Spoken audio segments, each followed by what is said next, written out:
At Gournay-sur-Arronde, in northern France, a sacred enclosure has been unearthed, its wooden palisade encircling a grove where thousands of weapons lay buried. Spears, twisted shields, splintered swords, bent out-of-shape objects made useless in our world, so they might be useful in another. Standing there, you'd have felt it, that sense of choreography, of ritual authority guiding every move. Someone was in charge, someone who knew the rules of this invisible transaction between human and divine. And in other places, the ceremonies became even stranger. At Ribemont-sur-Ancre, over 1,000 human remains were carefully laid out, skulls in one place, long bones stacked like cordwood, everything organized as if by a meticulous hand. Random massacre? Not likely. This was ritual precise as a surgeon's cut.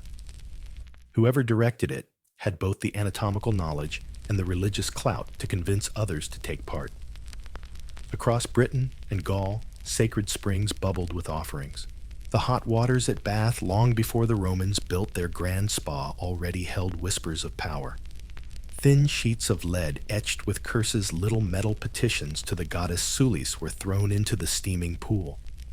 Please, they said in their own way, punish the thief who stole my cloak. Petty maybe, but revealing these people trusted in an authority who knew the correct words to address the divine. An ancient lawyer priest, if you will, filing cosmic lawsuits in the god's court. And then there were the wooden idols left at springs and rivers, carved in human form, or as anatomical body parts. A hand here, a leg there, a bronze liver, a pair of eyes. Someone prayed for healing, and someone else knew how to shape the request literally. Imagine walking along a riverbank and seeing dozens of wooden arms half buried in mud, all pointing toward the heavens.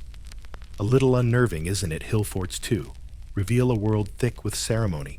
At Huneberg, in what is now Germany, ritual buildings appeared in the heart of the fort structures, influenced by Mediterranean styles, but dedicated to Celtic gods. Imported Greek pottery and Etruscan bronzes sat among ritual remains, proof that religious leaders had not only spiritual sway, but also economic reach. Salt amber luxury goods, these priests weren't hermits in huts. They were plugged into vast trade networks, sipping imported wine while directing cosmic rituals. Even the very structure of the cosmos was mapped into these early ceremonies. Indo-European myths carried with them a tripartite vision: priests, warriors, and producers. The Druids would later embody that priestly function, but already you see it in how society was divided, how kingship was sacred, how fertility was tied to the ruler's ritual purity. The land prospered only if the leader performed his ceremonies correctly under the watchful guidance of priestly experts.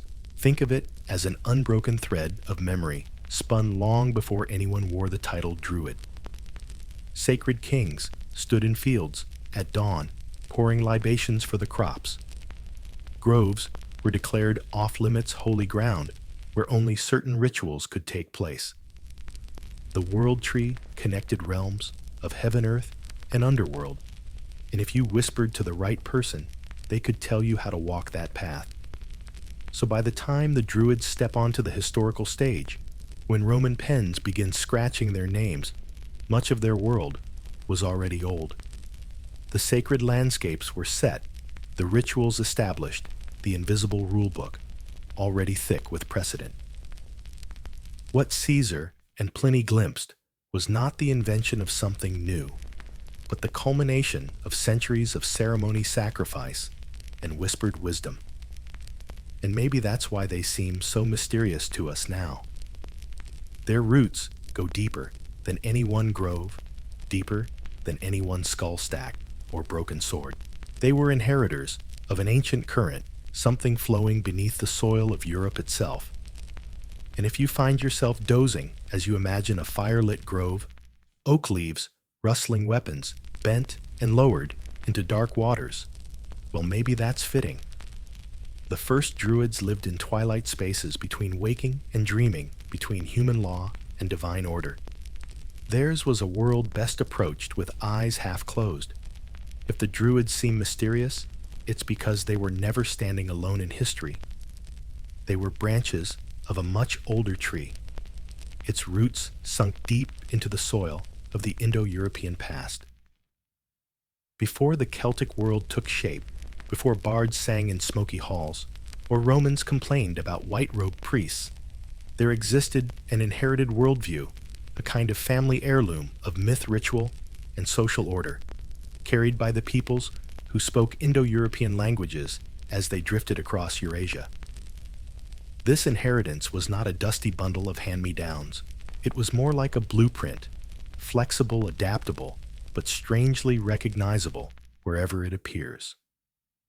From the Rigveda of India to the Avesta of Persia, from the myths of early Rome to the epics that would become Celtic legend, you see the same patterns cropping up like wildflowers across a meadow. One of the most telling of these patterns was the so-called tripartite order of society. Indo-European peoples tended to imagine the world divided into three main functions: those who prayed, those who fought, and those who worked. Priests, warriors, and producers, the sacred, the strong, and the sustaining. In India, they became the Brahmins, Kshatriyas, and Vaishyas. In Rome, they manifested in the priesthood, the legions, and the plebs. Among the Celts, this threefold structure unfolded into Druids, warriors, and common folk. It was not coincidence. It was cultural DNA, passed along for generations, reshaped, but never erased. And within that structure, the priestly class, future Druids, were never just temple janitors. They were the memory keepers, the interpreters, the walking libraries of law and myth. Indo-European tradition gave them not just rituals to recite, but the very cosmology to uphold the assurance that by speaking the right words at the right time, the order of the universe itself was maintained. That's a heavy job description. Forget performance reviews. If they messed up, the crops might fail, the cattle die, and the tribes starve. This brings us to sacred kingship, another Indo-European hallmark. A king wasn't just a guy in a flashy cloak with a big sword. He was a hinge between the human and divine. His body was in a sense public property, his health tied to the fertility of the land. In Vedic India, a king had to undergo complex fire rituals to ensure the rains would come. In ancient Iran, he was bound to uphold Asha cosmic truth, or risk chaos devouring his people. Among the Celts, the same principle echoed. The king's ritual purity mattered as much as his military prowess. His bond with the land wasn't metaphorical. It was legal, cosmic, and deeply spiritual. And who kept track of the protocols, the correct chants, the sacred timing?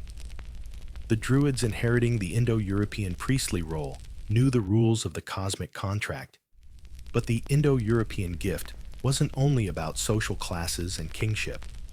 It also gave the Celts a cosmic map, a way to imagine the structure of reality itself. Many Indo-European traditions speak of a world tree, or cosmic axis, linking the heavens, earth, and underworld. In Norse myth, it's Yggdrasil. In Indo-Iranian lore, it's the axis mundi, the pillar holding the cosmos together. The Celts, too, had their versions, a tree that bound realms together, sometimes appearing in medieval Irish lore as a sacred oak at the center of the world. When Druids gathered in groves, perhaps they weren't simply enjoying the shade, they were convening at a miniature of the cosmos itself. And just as the cosmos was three-tiered gods above humans in the middle ancestors, or spirits below, so too was time itself understood as cyclical. Life, death, rebirth, a wheel turning endlessly. The concept of the soul's immortality and its passage from one body to another, noted by Caesar as a central Druidic teaching, was not a sudden Celtic quirk. It was part of the broader Indo-European idea that nothing truly ended, only changed form. A comforting thought, unless you're worried about being reincarnated as a pig in the next village over. Even language itself hints at these connections. The word druid comes from Proto-Celtic druid, oak knower, or knower through the oak. But the second part, wid, meaning to see or to know, has cousins across Indo-European tongues. In Sanskrit, vidya means knowledge. In Latin, videre means to see. In Old English, wit is wisdom. It's as if these priestly figures were always the ones who saw more deeply, peering through appearances into hidden truth. The Celts simply gave that role a leafy oak-scented twist. We can also trace Indo-European influence in their mythic storytelling style. Just as the Rig Veda sings of gods of thunder, fire, and rivers, so too would the Celtic bards sing of deities ruling storms, smithcraft, or the fertile earth.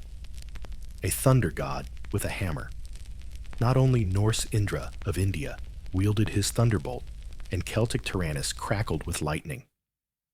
A horse goddess linked to sovereignty, Rome had Epona, adopted from the Celts, but her cousins roam the Indo-European horizon, from dawn-riding Ushas in India to the divine mares of Greece. The family resemblance is uncanny. But the Indo-European inheritance wasn't just theology, it was ritual technology.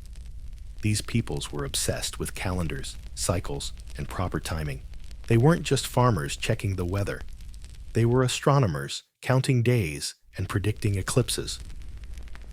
By the time the Celts carved the Coligny calendar in the 1st century BC, a vast bronze tablet aligning lunar months with the solar year, they were continuing an Indo-European habit of marrying the heavens to human ceremony. A druid wasn't simply muttering in a forest. He was, in effect, a cosmic timekeeper. And here's the funny part. When you pull back, you realize how much the Druids owe to being in the right place at the right cultural moment. They were heirs to an Indo-European toolkit, filled with sacred kingship, tripartite order world trees, cyclical time, and complex ritual calendars. Yet they localized it. They made it Celtic, tying the sacred oak to their own forests, binding law to their own tribes, aligning festivals with their misty, rain-soaked seasons. It's like inheriting a grand old recipe book from your ancestors. One branch of the family in India makes the dish with spice and fire, another in Rome with olive oil and wine. The Celts took the same recipe and added oak leaves, mistletoe, and a healthy dose of sword rattling. The result? A unique religious and intellectual system that the Romans couldn't ignore, and we can't quite reconstruct, but which carried unmistakable Indo-European flavors. So when we finally meet the Druids in historical texts, Caesar's scribbles, Pliny's natural history, they don't appear from nowhere. They are the latest verse in a very long song. A verse that began with nomads on the Eurasian steppes, chanting prayers to the dawn-mapping stars, and dividing society into the sacred, the strong, and the sustaining. The Celts took that verse, added their own rhythm, and handed it down through centuries of memory, never writing it down, but carrying it like breath itself.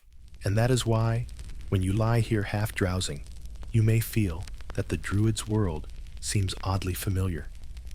Their oak groves echo with the same voices that sang in Vedic India, that whispered in Iranian fire temples, that thundered in Norse longhouses. Different costumes, different accents, same stage play. So before we move on to their fully blossomed Celtic form, remember this: the Druids were not an isolated curiosity. They were heirs to one of the deepest cultural lineages in human history, translators of ancient Indo-European wisdom into the green language of oak leaves and river mist. And if that lineage feels eternal, it's because in some sense it was meant to. Now gently let your thoughts drift like smoke circling back into those ancient roots. Because the next chapter of their story, the Hallstatt chiefs, the Tène warriors, and the flowering of Celtic culture will show us the soil where the Druids truly took root. If the Indo-European roots gave the Druids their blueprint, it was the flowering of Celtic culture itself that provided the stage on which they could perform. And that stage began rather fittingly with salt. Yes, salt, the same stuff you sprinkle on your fries. Long before it came in neat little shakers, it was one of the most precious commodities in Europe. It preserved meat through winter, flavored otherwise bland gruel, and most importantly, it could be traded far and wide. Whoever controlled salt controlled survival, and survival meant power. Around 800 BC deep in the Austrian mountains, the Hallstatt culture emerged from salt mining communities. These weren't little rustic hamlets with peasants clutching pickaxes. Hallstatt was a hub, a glittering crossroads of wealth. Archaeologists have found lavish burials here, chiefs interred with wagons, imported Greek pottery, and weapons so finely crafted they practically gleam, even after millennia in the ground. When you bury someone with a four-wheeled chariot and a collection of bronze drinking vessels, you're not just laying them to rest, you're making a statement. This is aristocracy, baby. And aristocracy comes with specialists. Within this world, the role of a religious class grew. The warriors fought the craftsmen forged, but someone had to keep the cosmic wheels turning to declare when the feasts began, when treaties were binding, when the gods had been properly appeased. Imagine a Hallstatt chieftain lounging in imported Etruscan bronze armor, glancing nervously at the priestly figure beside him. So, is my reign divinely blessed, or do I need to sacrifice another cow? By about 450 BC, the Hallstatt world gave way to what archaeologists call Tène culture, named after a lakeside site in Switzerland where thousands of ritual objects were deposited in the water. Tène was the Celtic world in full-bloom curvilinear art spirals and triskells, dancing across metal, intricate torques, clasped around noble throats, and weapons bent deliberately before being consigned to lakes. It was flamboyant, it was symbolic, and it was not random. These designs were not merely decorative doodles of bored smiths. They encoded meaning like visual hymns. Who could interpret these flowing animal forms, these spirals and serpent specialists? And those specialists were, of course, the Druids. Tène culture spread across half a continent. From Ireland to Turkey, you find its artifacts, bronze shields, decorated with swirling patterns, scabbards with stylized beasts, delicate enamel work, glowing red and green. But these weren't simply the marks of fashion. They represented continuity of belief symbols, intelligible across distances, almost like a sacred alphabet carried by the Celts wherever they went. Alongside this material, wealth came something equally valuable: oral tradition. The Celts had no Homer to write their epics down, but they had memory honed sharp as a blade. Into that memory went genealogies of chiefs' precedents for law stories of gods and heroes. A people who moved across Europe needed to carry their history in their heads, not in scrolls, and who trained for decades to master this, who were the walking libraries of Tène Europe, yes, the Druids. The religious architecture of this age wasn't shabby either. Sites like the sanctuary at Gournay-sur-Arronde, with its thousands of bent weapons, or the sacred groves enclosed by wooden palisades, point to organized rituals that required not just faith, but logistics. Someone had to plan to choreograph to ensure that every offering was deposited with proper ceremony. These weren't weekend picnics in the woods. They were major events drawing communities together under ritual law. It's worth pausing on that phrase, ritual law. For the Celts, law was not something dusty scribbled in books.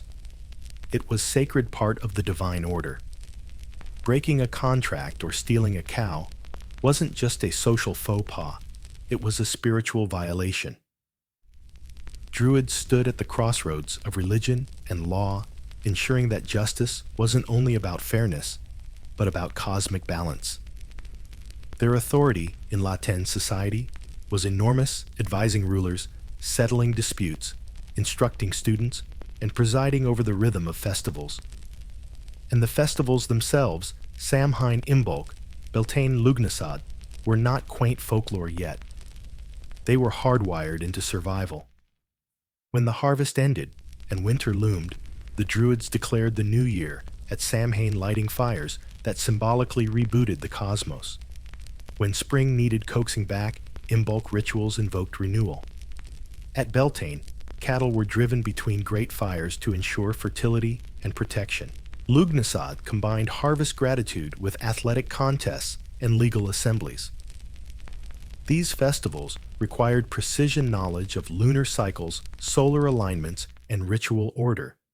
They were not party planners. They were cosmic timekeepers.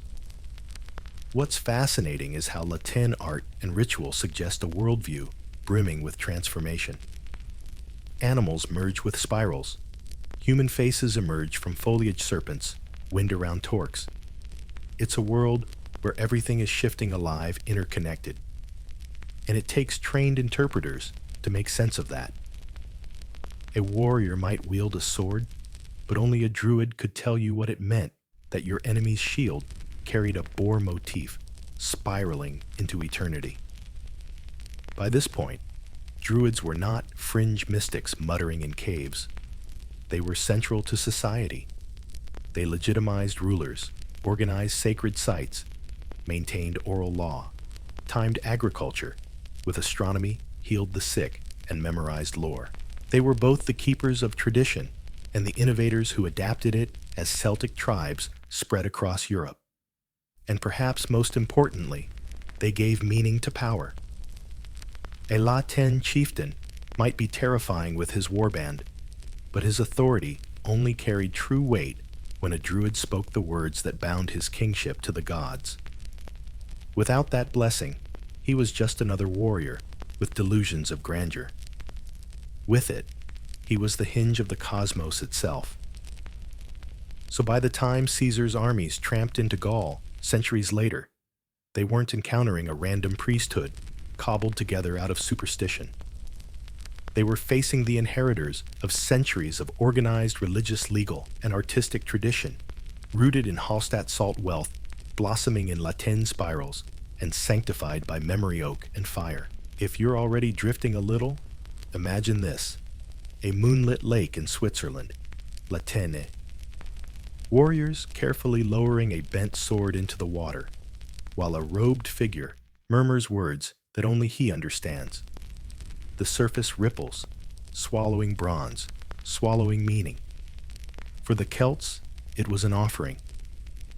For us, it's a glimpse of a world on the cusp of history, preparing the ground for the Druids' most famous hour.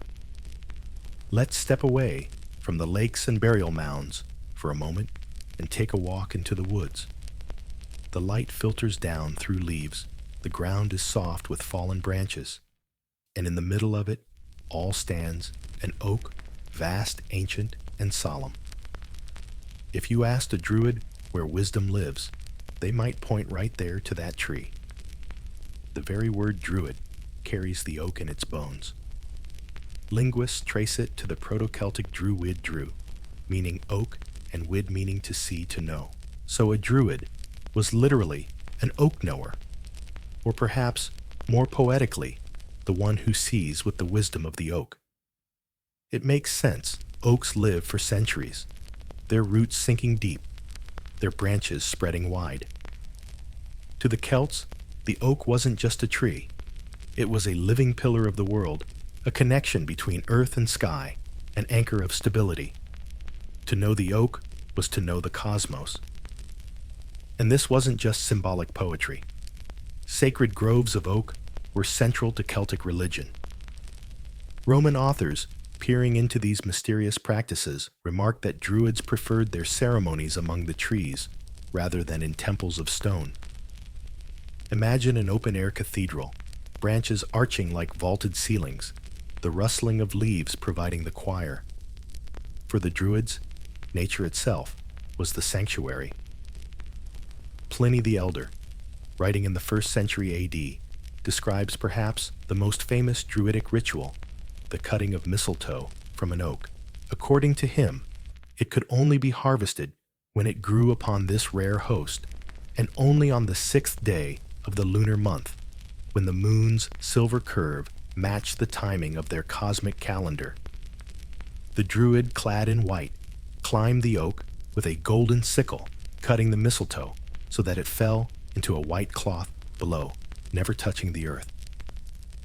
2 white bulls were sacrificed, prayers were sung, and the mistletoe was distributed as a charm against poison and a blessing for fertility.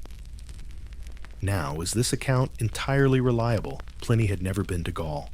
He was writing from second-hand reports, but the image stuck white robes glowing in dappled light, a golden sickle flashing the oak, standing as cosmic witness. Whether or not it happened exactly like that, the story conveys a truth that Druids and oaks were bound together in ritual symbol and imagination. The oak also carried deeper resonance in Indo-European tradition. Across the linguistic family, sacred trees and sacred knowledge intertwine. The Norse would later have Yggdrasil, the world tree. In Vedic hymns, there are sacred fig trees whose roots reach into heaven. For the Celts, the oak became the chosen one, solid, enduring, hard to ignore. Even the gods of thunder seemed to like it. Thunder gods across Europe, from Zeus to Thor to Tyrannus, were linked with oak groves, where lightning struck more often. A druid standing beneath an oak wasn't just standing in shade. He was standing at the intersection of heaven's fire and earth's strength. It is telling, too, that their knowledge was not written down. Caesar insisted that Druids forbade the recording of their teachings, preferring oral transmission. Why, one explanation is that it kept their wisdom sacred, accessible only through decades of training. Another more poetic answer, because wisdom was rooted in living memory, like the oak itself. Carve a truth into parchment, and it becomes brittle. Keep it alive in speech and ritual, and it grows, adapts branches out like a tree. In that way, the Druids were teachers, but not the kind with chalkboards and exams. They were guides who led their students into the forest, into the cycles of the moon, into the rhythms of the seasons. 20 years of study, they said, before you could master the lore. 20 years of memorizing genealogies, laws, astronomical patterns, and rituals. Imagine learning everything by heart. No textbooks, no Google, no sticky notes. Just memory rhythm and the patience of the oak. And yet the Druids weren't only gazing at leaves. They tied this oak-born wisdom to every aspect of Celtic society. They taught rulers how to govern under sacred law. They instructed warriors in the meanings of omens. They advised farmers when to plant, when to reap, when to let the fields rest. Their oak knowledge was practical, woven into daily life. What's more, the oak was not just a teacher of endurance, it was a teacher of community. An oak grove is never a single tree. It's a network, roots, tangled branches touching. Druids reflected this in how they built intellectual networks across tribes. A student might leave his home in Gaul to train in Britain, bringing back not only sacred formulas, but also connections that knit the Celtic world together. The oak taught them, alone you may stand tall, but together you create a forest. Think of the symbolism here. To sit beneath an oak with a druid was to enter into timelessness. The tree had seen generations pass. The druid carried generations of memory. One rooted in soil, one rooted in speech. Both holding knowledge that stretched beyond any single human life. So when we speak of Druids as oak knowers, we aren't just talking about trees. We are speaking of an entire philosophy wisdom that is sturdy-rooted, patient, and alive. They were the teachers who never handed you a scroll, but instead asked you to sit in the grove and listen to the wind, to the ancestors, to the rhythms of the world. And if you're beginning to feel a little drowsy, imagine yourself leaning back against the rough bark of an ancient oak. The leaves murmur above a language older than words, and a druid at your side whispers truths that feel less like lessons and more like remembering something you always knew. The oak was their emblem, their classroom, their scripture. And from that leafy cathedral, the Druids stepped into history, ready to advise kings, arbitrate laws, and eventually catch the suspicious eye of Rome. But for now, picture them as teachers under the canopy, first students of the oak and first teachers of its wisdom. And now, the Druids step into the written record, not through their own words, of course, but through the sharp nib of Rome's most ambitious penman, Julius Caesar. Picture him in Gaul cloak, wrapped around him, scribbling notes between battles, already imagining how grand his memoirs would look back in Rome. For Caesar, the Druids were equal parts curiosity, obstacle, and propaganda material. He had wars to justify after all, and what better way than to describe his enemies as mysterious priest-magicians whispering in oak groves. In his Commentary de Bello Gallico, Caesar gave us the first detailed account of Druids. And while we must handle it with caution, after all, Caesar was not an impartial observer. His description is rich enough that we still return to it centuries later. He describes the Druids as a distinct social class, set apart from warriors and commoners. Exempt from military service and from taxes, they lived privileged lives, well privileged if you like memorizing for 2 decades straight. Because according to Caesar, Druidic education lasted up to 20 years. Imagine 20 winters of sitting by a fire chanting genealogies and cosmic law while your friends went off to fight farm or carouse. Not exactly the fast track to fame, but it gave Druids enormous authority. Their curriculum was vast. Caesar lists natural philosophy, astronomy, theology, and what he calls the immortality of the soul. They believed, he writes, that the soul did not perish, but passed after death into another body. For the Celts, death was not an end, but a transition, like stepping into a new pair of shoes. Some scholars suggest that this belief made them braver in battle after all. If you thought you'd wake up again in another body, a spear to the chest was less terrifying. Caesar even remarked that the Gauls were so confident of this immortality that they sometimes lent money payable in the afterlife. Now that is either optimism or the world's worst financial planning. But the Druids were not just philosophers, they were judges. They arbitrated disputes from murder cases to inheritance squabbles to where exactly the border between 2 farms should lie. Their judgments were binding. Ignore a Druid's ruling, and you didn't just get a fine, you got excommunicated. Barred from religious rites, treated as outcast, shunned, like someone who shows up to a dinner party and eats all the dessert. In a world where the gods' favor was everything, being excluded was a punishment worse than prison. At the top of this hierarchy, Caesar claimed was a chief Druid elected from among their ranks. Sometimes succession was peaceful, but when more than one candidate wanted the top job, it could spark violent conflict. Yes, priests with knives. This wasn't just a debate over sacred hymns. It was raw political power, because whoever held the office of chief Druid held influence across all of Gaul. Caesar also tells us of an annual assembly, a pan-Celtic gathering of Druids, which met in the territory of the Carnutes, the very center of Gaul, he calls it.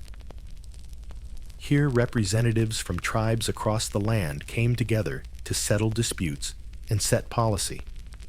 Think of it as a cross between a Supreme Court, a United Nations, and a massive festival of oak worship. Even tribes at war respected the neutrality of this gathering. For a brief moment, swords were sheathed, and law ruled instead of chaos.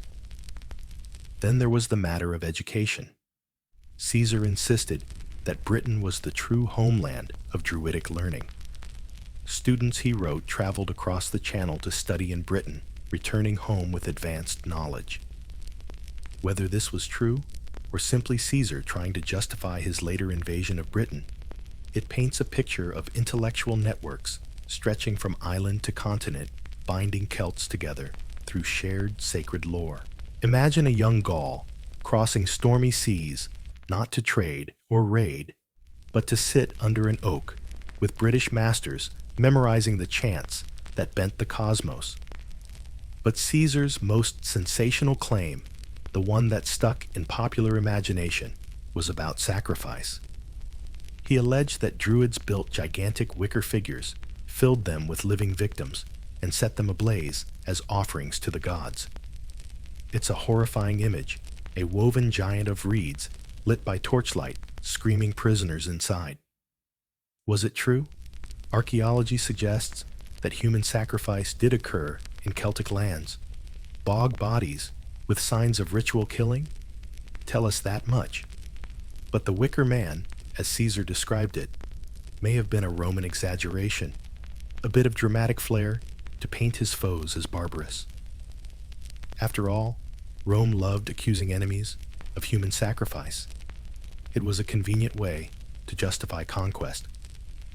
Still, the image was powerful enough that it lives on today, in films and novels, haunting the reputation of Druids forever.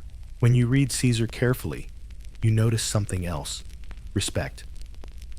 Yes, he uses the Druids to cast Gauls as strange and superstitious, but he also seems impressed. Their organization, their authority, their sheer intellectual endurance, it all points to a people not easily dismissed. These weren't ragged witch doctors mumbling spells. They were educated, respected, and deeply embedded in the machinery of Celtic society. And if you close your eyes, you can almost see it. A gathering in a clearing, the moon overhead, Druids in white robes speaking in rhythmic chants, young students, listening warriors waiting respectfully at the edge of the grove. In the center stands a figure, the chief Druid, his words carrying the weight of law and cosmos alike. Caesar, watching from a distance, takes notes for his commentaries, part anthropologist, part spin doctor, part opportunist. For the first time, the Druids step into the pages of history not as vague whispers from archaeology, but as living actors described by a man who feared them, respected them, and sought to use their mystique for his own ends. Thanks to Caesar, we see them with sharper outlines: judges, teachers, philosophers, lawmakers, sacrificers, keepers of immortality. And yet, even in his pages, they remain tantalizingly out of reach, as if the oaks themselves whispered secrets that no Roman pen could fully capture. When Julius Caesar paused in his commentaries to tell us that Britain was the fountainhead of Druidic learning, you can almost feel his Roman audience perk up.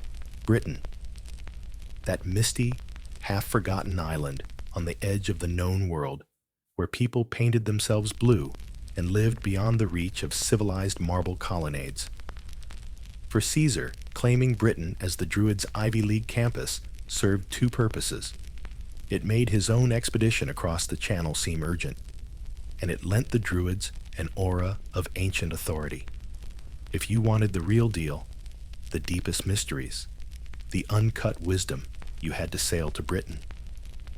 Now, was he right? It's hard to say. But archaeology does suggest that the island was no intellectual backwater. Far from it. The rolling chalk hills and forested valleys of Britain were dotted with sacred sites, groves, springs, and especially stone monuments whose origins stretch back to the Neolithic. By the time Druids were active, Stonehenge was already thousands of years old. Imagine being a Druid, standing among those massive trilithons, the stones casting long shadows as the midsummer sun aligned perfectly with the heel stone. You wouldn't need to build new temples when the land already held such ancient architecture. You'd simply repurpose them, reinterpreting their alignments and myths for your own cosmic calendar. But Caesar's claim, also hints at something else, that Britain was seen as more conservative, more traditional a place where the old ways still held sway. On the continent, Celtic tribes rubbed shoulders with Romans, Greeks, and Etruscans. Trade brought in wine pottery and foreign gods. But across the Channel, there was insulation. Britain could serve as the keeper of older traditions, a living archive, where the Druids' oral teachings were preserved with fewer foreign fingerprints. Consider the training. 20 years, Caesar tells us. 2 decades of memorization, of learning genealogies, astronomical cycles, ritual laws. That's the length of a modern medical career, plus law school for good measure. Students who undertook this path weren't casual dabblers. They were committing their lives.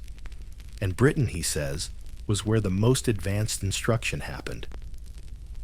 Perhaps it was Anglesey, known to the Romans as Mona, that served as the great Druidic university. Tacitus, writing later, would describe this island as a Druidic stronghold, its groves thick with sacred rites. Is it too fanciful to imagine students trekking there, arriving by boat to a place of misty mountains, firelit ceremonies, and elders who could recite lore stretching back centuries? Even the very landscape of Britain lends itself to the idea of spiritual homeland. Sacred wells bubbled up at hidden spots. Hills carried ancient barrows where ancestors slept. And groves, always groves, offered sanctuaries where oaks rose like living columns. A student walking through such terrain wasn't just learning doctrine, he was walking through a living textbook. The land itself was the classroom, each hill and river another page of the cosmic manuscript. And it wasn't just theology. Druids trained in astronomy, capable of predicting eclipses, calculating lunar months, and timing festivals to the movements of stars. Britain, with its clear horizons and ancient monuments already aligned to solstices, would have been an ideal place for such observations. Imagine a Druid and his apprentices standing on a hilltop in winter, the fire at their backs, the stars wheeling overhead. There the master might say, pointing to a constellation, "When this star rises, it is time to sow. When the moon reaches this place, the gods listen more closely." Caesar's note about Britain also underscores how Druids were not parochial. They weren't simply local priests, confined to one village. They were part of an intellectual network that transcended borders. Knowledge flowed across the Channel, carried in memory, bound by chance, reinforced by ritual.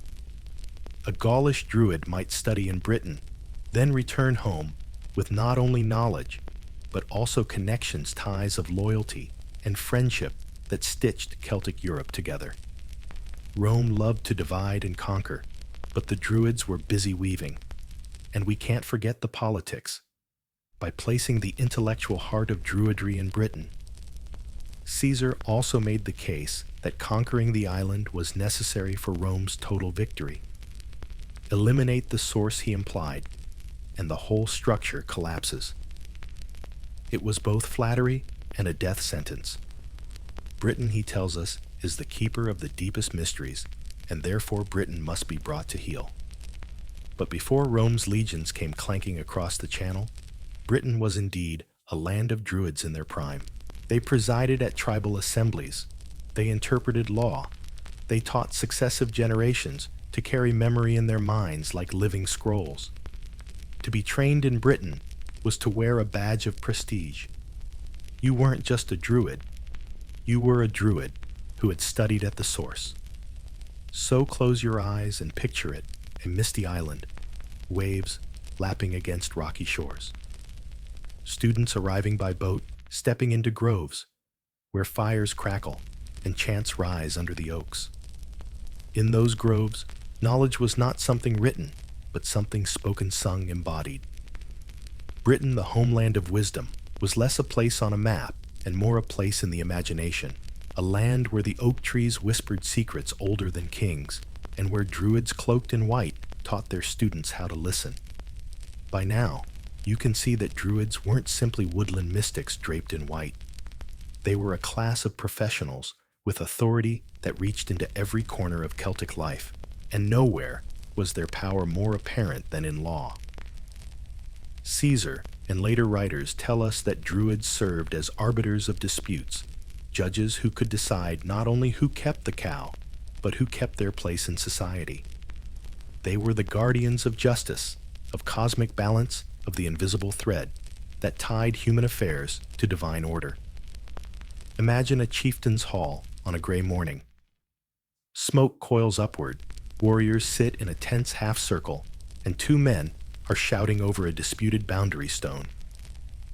It is the Druid who raises his hand for silence, his presence heavier than iron. He knows the precedents, the oral laws memorized across decades. He can recite lineages back to the ancestors. He can summon ritual sanction. When he speaks, the verdict is not just binding, it is sacred. Their judicial power extended far beyond cattle disputes. Murder trials, inheritance quarrels, treaty negotiations, Druids presided over them all. What made their rulings so powerful wasn't brute force. They didn't have prisons or police at their disposal. What they had was fear, the fear of exclusion. Caesar tells us that the harshest punishment a Druid could deliver was to bar someone from religious rites. To be cut off from ceremony meant to be cut off from the gods, from the community, from protection. You became untouchable, cursed in the eyes of neighbors, avoided, as if your very presence carried contagion. In a world where the gods were everywhere, rivers, stones, trees being out of favor was a living death. The Druids didn't hand down these sentences in isolation either. Each year, Caesar says they gathered in assembly at a sacred site in the land of the Carnutes, in what he grandly calls the center of Gaul. Picture hundreds of white-robed figures converging on one grove, the air heavy with incense and expectation. Tribes at war laid down arms to respect the neutrality of the occasion. Disputes that spanned across regions were brought forward. For a moment, the tribal patchwork of Gaul became one society bound together by the voice of its priests. It was more than a court. It was a congress, a spiritual parliament where Druids enforced law and unity alike. Think for a second about the sheer logistics. These Druids memorized legal precedents without a single scroll or codex. Oral law isn't some casual system where you make things up on the spot. It requires absolute precision, reinforced through rhythm chant and ritual. A misremembered word could change the outcome of a trial or invalidate a treaty. That's why the Druidic training took so long, years of drilling, repetition, performance, until the law lived in your very breath. And this law was not separate from religion, it was religion. To break a contract was not just to cheat your neighbor, but to offend the gods.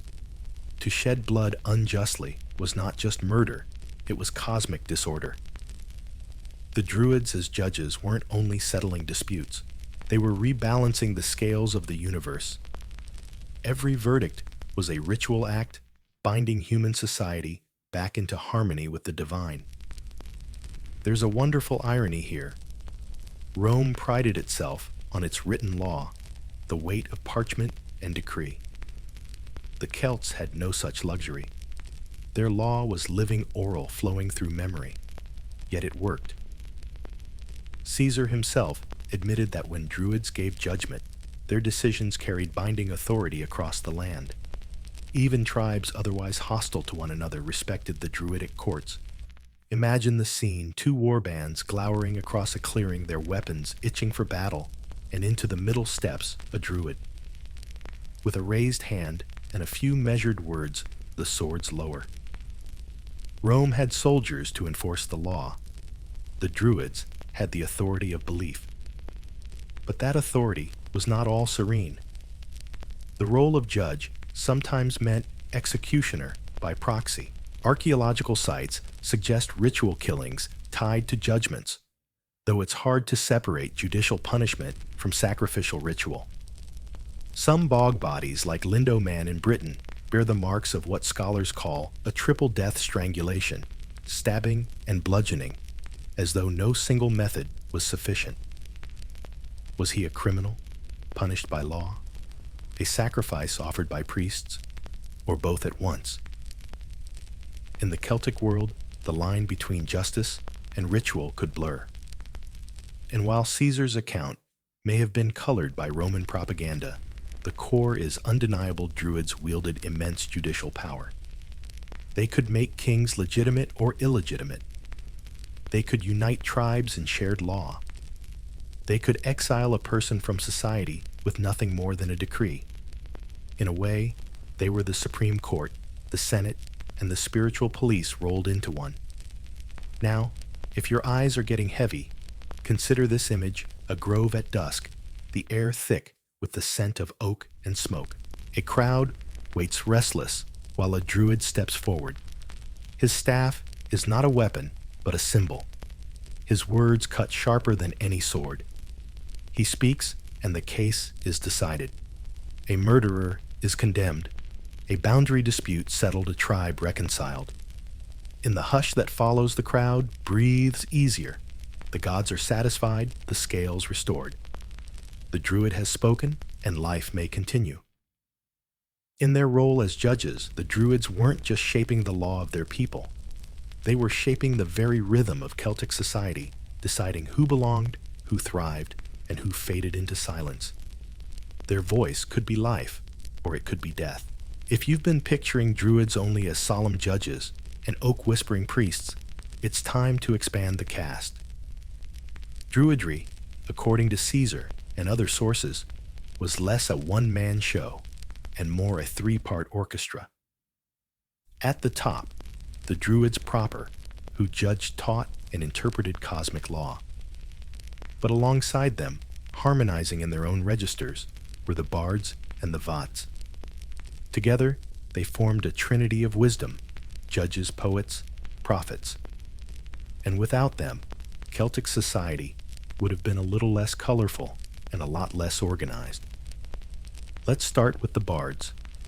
Now, when you hear bard, maybe you imagine a fellow with a harp slung across his back, wandering from hall to hall, singing ballads about lost loves and heroic deeds. That image isn't wrong, but it doesn't capture the gravity of what a bard really was. These weren't mere entertainers. They were the memory keepers of Celtic society. In a world without written records, the bard's song was the archive. Every genealogy, every heroic tale, every tribal law encoded in verse. These lived not in books, but in mouths, in the cadence of poetry and music. A bard could trace your lineage back through generations, naming ancestors until your ears rang. That might sound boring at first, but consider how much social weight such memory carried. To prove your right to rule, to inherit land, to marry into another tribe, you needed the bard to sing your story. Without him, you were nobody. With him, you were the descendant of kings, kissed by divine ancestors. A bard's voice could crown you with legitimacy or strip you of it. And their songs weren't all praise. Celtic tradition credited satire with real, almost magical power. A bard's lampoon could wound as deeply as a spear. To be ridiculed in verse was a social death, and some tales even suggest satirical curses could cause boils or blindness. Was that literal belief, or just the bruising force of public humiliation in rhyme? Hard to say. But in any case, the bard's tongue was sharper than iron. Praise raised you up, mockery cut you down. Imagine being a proud chieftain, only to hear a bard croon about your cowardice over dinner, your honor dripping away with every mocking rhyme. Their training, like the Druids, was grueling. Long nights, endless memorization, learning the strict meters and forms that encoded tradition. Some poetic forms celebrated kings, others cursed enemies, others preserved laws. To master them all was to become a living library, a songbook of civilization. And because bards performed in public, their role was performative as well as intellectual. They weren't cloistered scholars. They were front and center shaping reputations with harp strings and sharp wit. Now turn to the Vates, sometimes written as vatis, from a root meaning prophet or seer. If the bards sang of what was, the Vates dealt with what might be. They were the diviners, the healers, the ones who read signs in the flight of birds, the entrails of animals, or the patterns of stars. A Vates could tell you whether to go to war, when to plant your crops, or whether the gods approved of your latest treaty. Picture a Vates in a clearing, sprinkling water on the ground, casting wooden lots marked with symbols, then carefully reading how they fell. Or squinting up at a murmuration of starlings, tracing divine intent in the flutter of wings. To modern eyes, it might look like superstition. But to the Celts, it was as practical as consulting a weather report, or perhaps more dangerously, as consulting a lawyer. Because the Vates weren't simply reading signs, they were interpreting destiny. They also served as healers, combining herbal medicine with ritual. Sacred springs became centers of Vedic practice where people brought offerings in exchange for healing. Wooden carvings of arms, legs, eyes, votive offerings testify to a thriving medical religious system. And it wasn't all placebo. Some plants the Vates used, like willow bark for pain or mistletoe for spasms, do have real pharmacological effects. Whether the cure came from the gods or the chemicals, the result mattered. People trusted them. The Vates also carried the heavier rituals, including sacrifice. Roman sources, ever keen to paint their enemies as sinister, describe Vates overseeing ceremonies of blood animals, sometimes even humans offered up to rebalance cosmic scales. Again, the reality is blurred between propaganda and archaeology, but there is evidence that Vates held the role of ritual specialists, mediating between human need and divine demand. So when we look at Celtic society, it's not just Druids ruling the roost. It's a trio. Druids proper, at the top, keepers of law and philosophy, bards preserving memory, weaving stories, and enforcing social order through satire and praise. Vates interpreting signs, healing the sick, and whispering to the gods. Think of them as three branches of a single oak, different functions, same tree. Together, they made Celtic society coherent. Without Druids, law faltered. Without bards, memory dissolved. Without Vates, the future was unreadable. And this tripartite division, so Indo-European at its core, gave the Celts a system where knowledge wasn't just preserved, it was alive, performed, sung, embodied. If your eyes are heavy, imagine drifting to the sound of a harp, plucking in a smoky hall, while a bard chants your ancestors' names, his voice carrying you back through time. Picture a Vates raising his eyes to the night sky, tracing the arc of a shooting star, murmuring what it means for tomorrow's battle. Picture a Druid presiding silently over it all, nodding as the oak groans in the wind.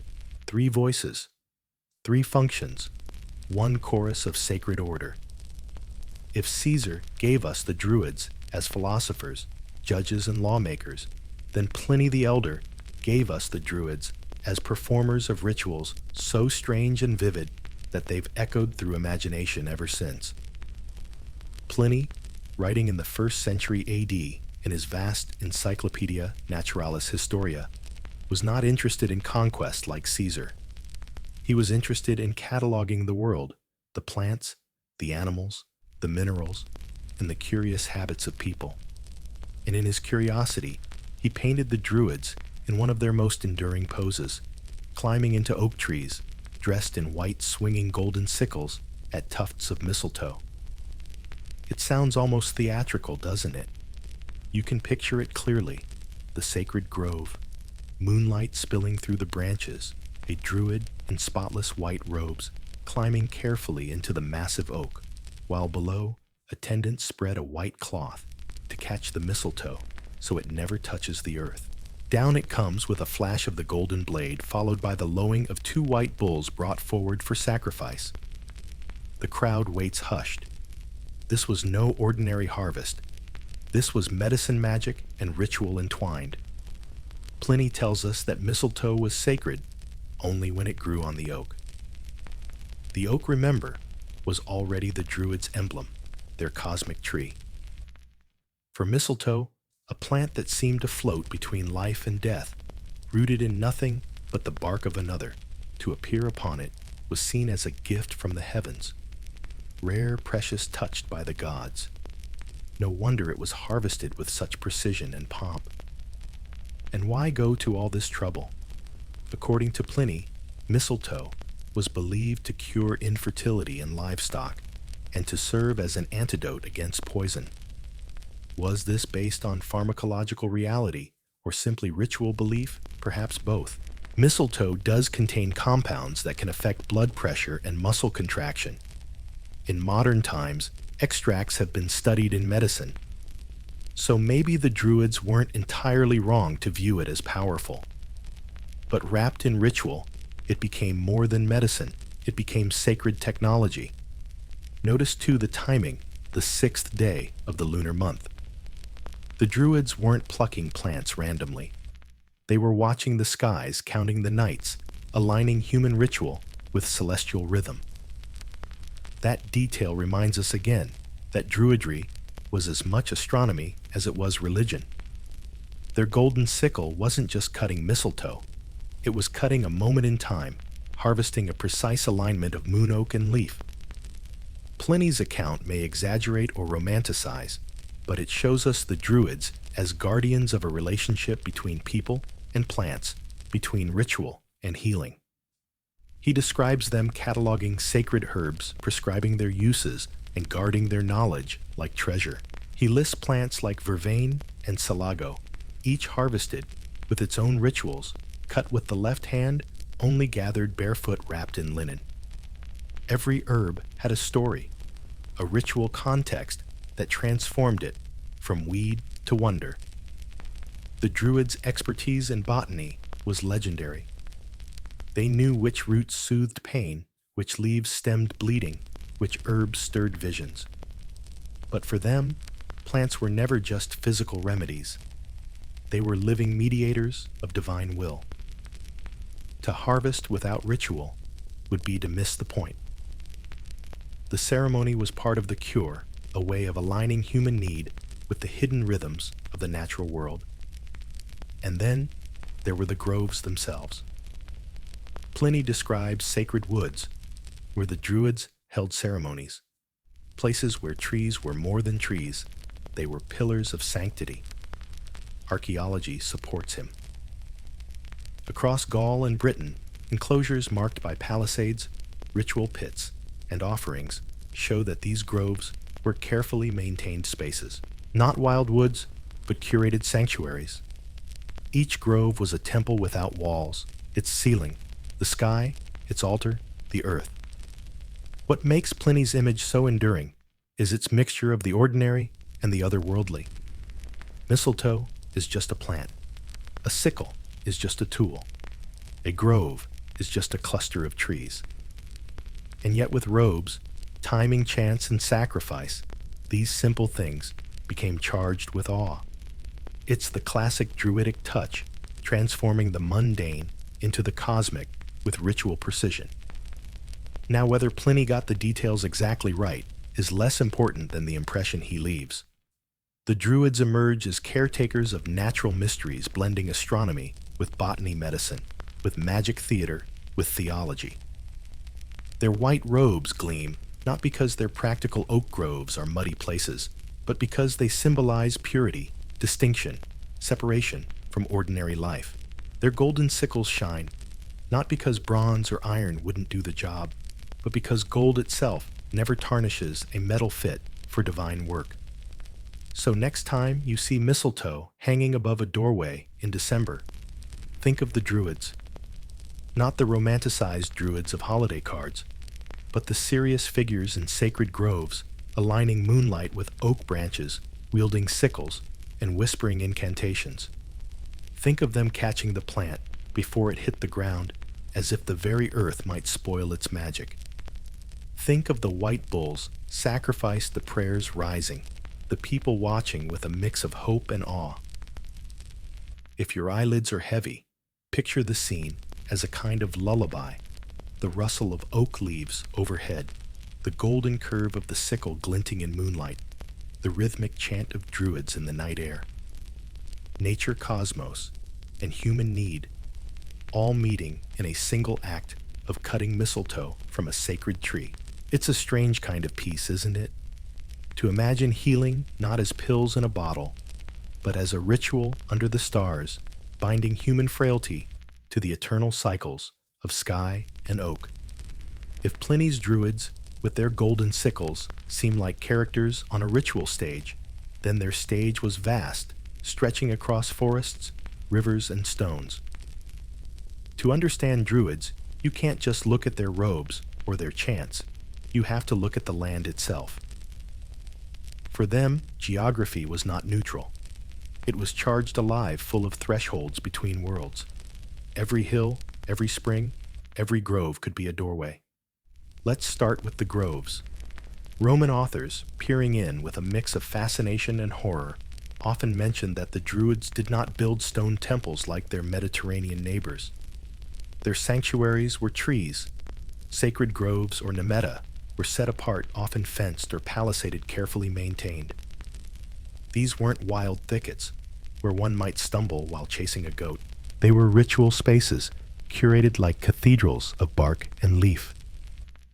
Imagine stepping through a wooden gate into a clearing, tall oaks rising above you, shafts of light breaking through the ground, bare, but for offerings buried beneath. Silence hangs heavy. This is no ordinary wood. This is a place where gods walk. Archaeology confirms this. Sites like Gournay-sur-Arronde in France or Hayling Island in Britain reveal enclosures with wooden structures, ritual pits, and thousands of offerings, bent swords, animal bones, broken shields. Everything carefully arranged. These were not random deposits. They followed strict protocols like a cosmic filing system. Here a shield was bent before burial. There a cauldron was smashed before being lowered into a pit. Ritual destruction transformed objects from human possessions into divine gifts. The grove was the mailbox, and the gods only opened letters burned, broken, or bled. But the Druids' sacred geography was not confined to trees. Water, too, shimmered with holiness. Rivers and springs were seen as portals to the other world. Offerings poured into them were not wasted. They were delivered. At the spring of Sequana, goddess of the river Seine, thousands of votive offerings were left, wooden carvings of eyes, arms, wombs, anatomical petitions for healing. People came to be cured, leaving a carved body part in hope of divine restoration. You might call it ancient health insurance, though the premiums were measured in devotion and woodcarving skills. And then there was Bath, the sacred spring of Sulis Minerva. Even under Roman occupation, locals continued to toss offerings into the steaming waters, coins, jewels, even lead tablets etched with curses. "May the thief who stole my cloak be struck blind," reads one. It's petty, sure, but it reveals how deeply woven the Druids' ritual language was into everyday life. Even Romanized Celts still turned to sacred water, following formulas that had been old before Rome was born. Stone monuments too played their role. By the time Druids appear in history, Stonehenge was already ancient, 2,000 years old, older to them than the pyramids are to us. And yet the Druids seem to have adopted it. Archaeological evidence suggests Iron Age activity at Stonehenge pottery cremations, ritual deposits. They didn't build it, but they knew a good stage when they saw one. The stones aligned to solstices became part of their cosmic calendar, a ready-made theater for sun and moon. The same is true of the rollright stones in Oxfordshire. or the Passage tombs in Ireland. These Neolithic sites were reused, reframed, folded into Celtic myth. In later Irish tales, such mounds were seen as seed of fairy hills, entrances to the otherworld. For Druids, the landscape itself was a palimpsest of sacredness, old places layered with new meanings. Burial mounds, too, were not just tombs. They were landmarks of power, anchors of territory, visible reminders of ancestry. A high-status burial placed on a ridge told everyone who looked here is authority both past and present. Druids presiding over funerals weren't just mourning. They were binding the living to the dead, stitching the tribe's story into the earth. What emerges from all this is a vision of Druids as landscape interpreters. They didn't just perform rituals in random clearings. They chose precise locations, groves fenced, and maintained rivers where offerings sank hills, aligned with the solstice sun mounds, commanding views of valleys. The land was a script, and they knew how to read it. Every site was a sentence. Every ritual was punctuation. Every offering was a word in the dialogue between humans and gods. It also shows us why the Romans were so unnerved. They could conquer a city, topple its temples, melt down its statues. But how do you conquer a grove? How do you occupy a river? The Druids' sacred geography was slippery, decentralized, rooted in nature itself. Even after groves were cut down, wells continued to bubble hills, continued to align with the sun. The land itself carried memory, and the Druids were its translators. If you're getting drowsy, let the landscape lull you. Picture yourself walking through a grove at dawn, dew dampening your feet, the air hushed. You pass a river where coins glint faintly under rippling water, then climb a hill where stones cast long shadows marking the solstice. You are not lost. You are guided. The land itself is the map, and the Druids whisper the key. Step into a Celtic grove in your imagination, and you'll quickly notice something. It isn't quiet. Not in the spiritual sense, at least. The trees might stand still. The river might burble softly. But beneath it all is a chorus of presences, the gods and goddesses, who filled every branch, stone, and stream. The Druids, as keepers of wisdom, weren't just judges of law or readers of stars. They were interpreters of this bustling divine company, translators of the voices that hummed through the land. The Celtic pantheon was vast, varied, and how shall we put it, delightfully messy.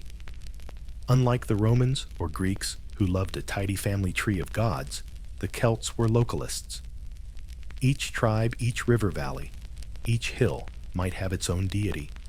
Inscriptions from Gaul list hundreds of divine names. Yet patterns emerge: gods of thunder, gods of war, mother goddesses of fertility, river goddesses of healing. The Druids' task was not to simplify, but to navigate the complexity, to weave local devotion into a cosmic framework. Take Cernunnos, the antlered god. Seated cross-legged, surrounded by animals, holding a torque and a serpent, he radiates the mystery of wild abundance. He isn't Zeus on a throne or Jupiter hurling thunderbolts. He is the forest itself, mediator between human and beast, symbol of life flowing endlessly. Did Druids invoke him in hunting rituals, or in fertility ceremonies, or in meditations on the eternal cycle? Probably all three. His image carved on the Gundestrup cauldron suggests a role both central and slippery, a god you couldn't pin down any more than you could tame a deer. Or Lugus, the many-skilled god later echoed in the Irish Lug. He was patron of oaths, crafts trade, and warfare, basically the resume of a Renaissance man before the Renaissance. Festivals in his honor, Lugnasad, celebrated harvest and community contracts. The Druids, as keepers of law and ceremony, would have overseen these rites, making sure the agreements sworn under Lugus's watch carried weight. Imagine a Druid raising a hand over a treaty invoking the god's name, binding two tribes, not just to each other, but to cosmic order itself. And then there were the great mother goddesses, often appearing as triads, three figures representing fertility, prosperity, and the land's generosity. The matronae of Gaul, carved in stone reliefs, hold baskets of fruit infants and symbols of abundance. These weren't distant deities on mountain thrones. They were intimate, woven into hearth and field. The Druids' role here was to guide the rituals that kept the bond between people and land strong, ensuring that the fields yielded the cattle bred and the tribe flourished. Don't forget the thunder god Tyrannus, often depicted with a wheel symbol of the sky's eternal revolution. Lightning strike groves were his sanctuaries, his power, a reminder that heaven's fire could nourish or destroy. Druids, standing under oaks, often kissed by lightning, were his mediators. They interpreted thunder not just as noise, but as a message, approval, anger warning. The pantheon was not just a roster of personalities, it was a structure of cosmic order. The Druids saw the world as divided into three realms: sky, earth, and underworld. Gods ruled each domain, and rituals aligned them. Festivals mapped onto this cosmic grid, marking thresholds when the realms brushed together: Samhain, when the veil thinned; Beltane, when fires bridged earth and sky. Druids timed and interpreted these festivals so the tribe's life pulsed with cosmic rhythm. Even time itself was divine. The Celtic calendar, like the bronze Coligny calendar, discovered in Gaul, divided months into light and dark halves, acknowledging duality as natural law. Life was a cycle: growth and decay, light and dark, feast and famine. The gods weren't outside that cycle. They embodied it. Druids chanting in the groves weren't inventing meaning, but articulating what was already woven into time itself. And what about the afterlife? Here the Druids became philosophers. Caesar noted their belief in the soul's immortality, a teaching they used to encourage bravery in war. But it wasn't just propaganda. Celtic myth speaks of the otherworld, a realm not of torment, but of abundance, an island of youth, a land of feasting and music, where death was a passage, not a punishment. Gods and ancestors lived there, and sometimes through mounds, rivers, or twilight rituals, mortals could glimpse it. Druids, with their chants and sacrifices, were the guides who knew the borders. If you're listening drowsily, imagine how soothing this worldview might be. Every river has a goddess. Every thunderclap is a divine voice. Every hill hides ancestors, and death itself is only a doorway. No wonder people trusted the Druids. They didn't just memorize law or herbs. They offered meaning-threading daily life into a vast cosmic fabric where nothing was random and everything had a place. And perhaps that was their greatest gift, the assurance that behind the chaos of war and harvest and tribal squabbles lay an ordered universe. The gods were many, yes, but their chorus was harmonious. The Druids, listening carefully in their groves, could interpret the score, making sure humans played in tune. If you wanted to glimpse the Druids at the height of their authority, you wouldn't catch them only in groves, whispering under oaks, or in courts handing down judgments. You would see them on hilltops at night, torches blazing, as entire tribes gathered around bonfires so massive that their light could be seen for miles. The Celtic year turned not on parchment calendars, but on festivals' sacred hinges, where the door between this world and the other world creaked open. And the Druids were the doorkeepers, the ones who lit the fires, spoke the words, and told everyone what the gods expected at each turning. There were 4 great festivals evenly spaced across the year, each marking not only agricultural rhythms, but cosmic thresholds. These weren't quiet family affairs. They were community events, cosmic reboots, legal resets, and spiritual crossroads, all rolled into one. Let's begin with Samhain held at the end of October. The harvest was done, the fields lay bare, the days shortened, and the long teeth of winter loomed. At Samhain, the year itself ended, and the veil between the worlds grew thin. Spirits and ancestors walked, and Druids oversaw the rituals that made this moment less terrifying and more ordered. Bonfires blazed on hilltops. Animals were slaughtered for winter stores, and contracts renewed. People extinguished their household fires and relit them from the communal blaze, a literal reminder that the tribe shared one life, one flame. Divination was everywhere. Dreams, apple peels, flickering flames, all studied for glimpses of the year to come. Druids guided these acts, ensuring that the dangerous threshold of Samhain was crossed safely. Then came Imbolc in early February, the first stirrings of spring, though the fields still shivered under frost. Associated with the goddess Brigid, it was a festival of purification, milk, and light. Fires were lit again, though smaller, gentler, often inside the home. Wells were visited offerings of cloth strips, tied to branches, prayers whispered for health. Druids would have presided over rites, ensuring fertility of land and cattle, coaxing life to return. Imagine them chanting while snow still dusted the ground, promising that the wheel of the year always turned no matter how long the winter. Beltane May Day was the opposite of Samhain. If Samhain was the door into darkness, Beltane was the gate into summer's brightness.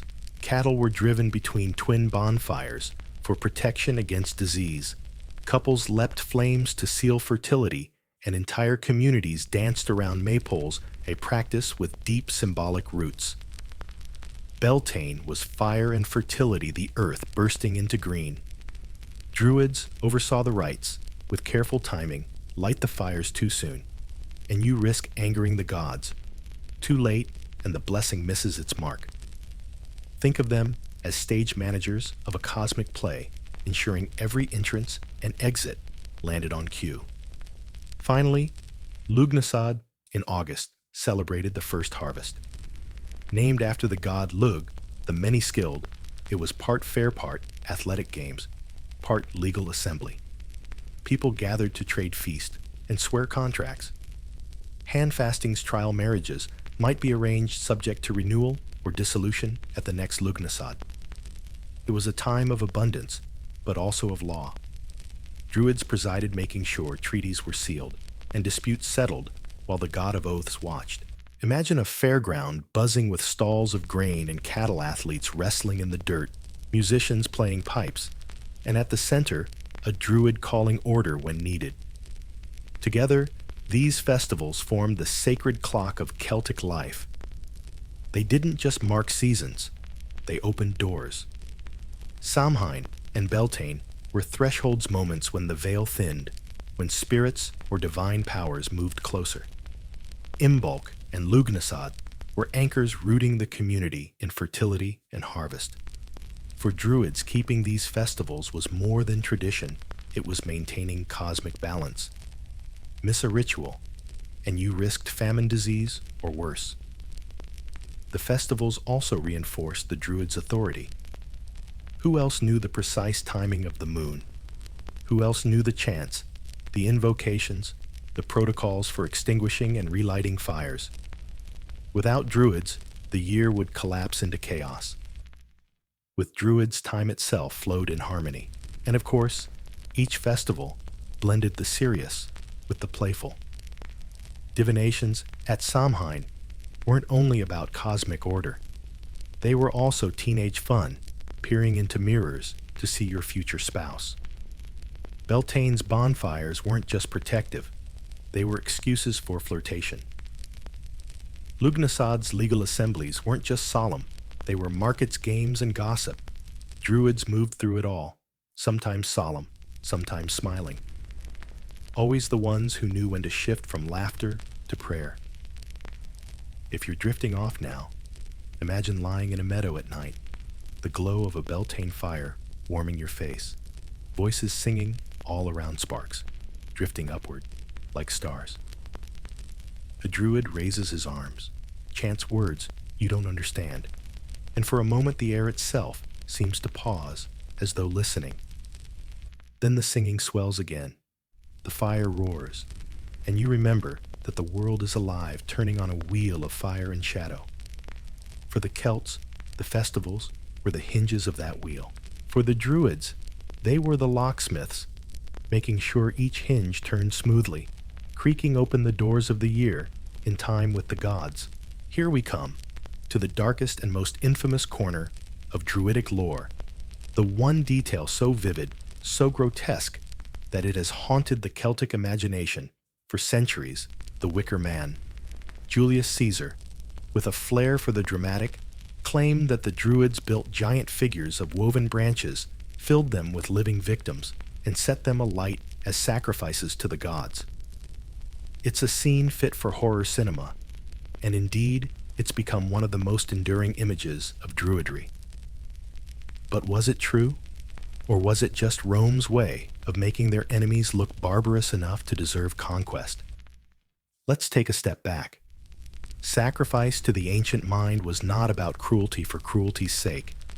It was about exchange. The Celts, like many peoples, believed the gods demanded offerings to maintain balance.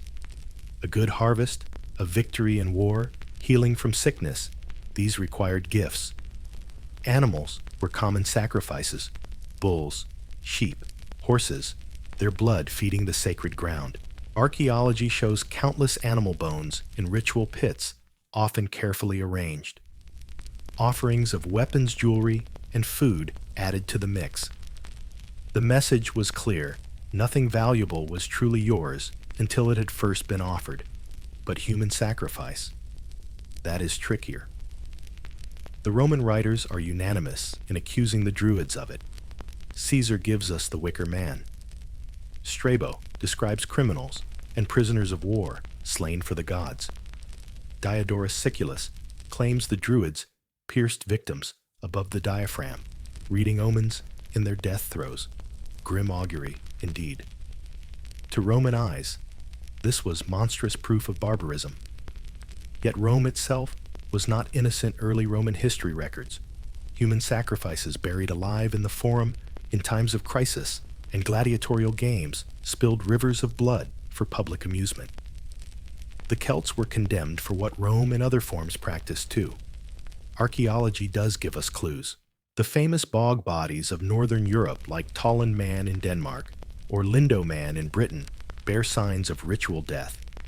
Strangled with cords, throats cut, skulls struck. Some show what scholars call the triple death strangulation, stabbing and bludgeoning, as if one method alone wasn't enough. Were these criminals punished, or sacred victims offered to gods of fertility, sovereignty, or the underworld? The line is blurred. In societies where law and ritual were fused, an execution could also be a sacrifice. The Wicker Man itself remains elusive. No archaeological evidence confirms such colossal burning effigies filled with humans. It may have been a Roman invention, a caricature of Celtic rites. Yet we know large wooden structures were built and burned in rituals. Bonfires roared at Beltane and Samhain. Effigies were certainly used symbolically, like straw figures cast into fire to represent winter's death. Is it so impossible that in times of extreme crisis, the symbol was made real with living victims inside? We should remember, too, that sacrifice was not only about appeasement, it was about spectacle. A tribe gathered to witness the gods being fed. The Druid presiding was not just a priest, but a showman, orchestrating awe, fear, and unity. A community watching a sacrifice, even a bloody one, saw themselves bound together in shared submission to divine order. It was theater with cosmic stakes. That said, we must treat Rome's accounts with suspicion. The image of the Wicker Man may have been propaganda, a way to depict the Celts as monstrous and justify their conquest. See, Caesar could say, "These people burn men alive in cages of wood. Surely Rome must civilize them." Whether or not the Wicker Man burned in reality It blazed brightly in Roman rhetoric. What we can say is this: the Druids understood sacrifice as essential to cosmic balance. Blood, whether of bull or man, was the price of order. Offerings were not random. They followed patterns, laws, and rituals. If a criminal's life could both punish the guilty and feed the gods, then in Druidic eyes, justice and sacrifice were one. For us lying in the dark, the wicker man is a haunting image. Picture a giant figure of branches rising against the twilight, its hollow chest flickering with torchlight, the crowd murmuring prayers as the druid chants. Smoke curls upward, the night glows red, and for a moment the gods are fed. Whether this happened often, rarely, or only in Roman imagination, it tells us something real, that the Druids lived in a world where life, death, and divinity were inseparably entwined. And perhaps that's why the wicker man endures, not because it was common, but because it captures the unsettling truth that religion in the ancient world was never only gentle. It was fire and blood shadow and awe. The Druids, oak knowers and lawgivers, were also keepers of this darker knowledge that the cosmos demanded a price, and sometimes the price was human. If your eyes are heavy, now let the fire fade in your mind. Imagine only the crackle of branches, the hush of a crowd, the night sky indifferent above. The wicker man stands, whether in history or imagination, as a reminder of the Druids' power to terrify, to awe, and to bind their people to gods both generous and demanding. After the smoke and terror of the wicker man, it may be a relief to step into a quieter part of Druidic life, the healer's corner, where hands smelled not of ash and blood, but of crushed herbs and fresh water. For the Druids were not only sacrificers and judges. They were also physicians, blending ritual botany and a surprisingly practical knowledge of the body into their art. If the wicker man was about giving life away, Druidic healing was about calling it back. Imagine walking into a sacred grove not to witness a sacrifice, but to seek a cure. A child burns with fever, a warrior limps from a wound, a farmer's eyesight fades. Who do you call? Not the smith, not the warrior, but the druid, with his memory of herbs, his chants, and his knowledge of the gods who ruled over health. He kneels by the patient, whispers an invocation, and places a poultice of willow bark on the inflamed skin. Willow, after all, contains salicin, the ancestor of aspirin. The patient feels relief, and the tribe feels awe. Was it the herb? Was it the prayer? To the Celt, it was both. Sacred springs were the pharmacies of the ancient world, bubbling with power.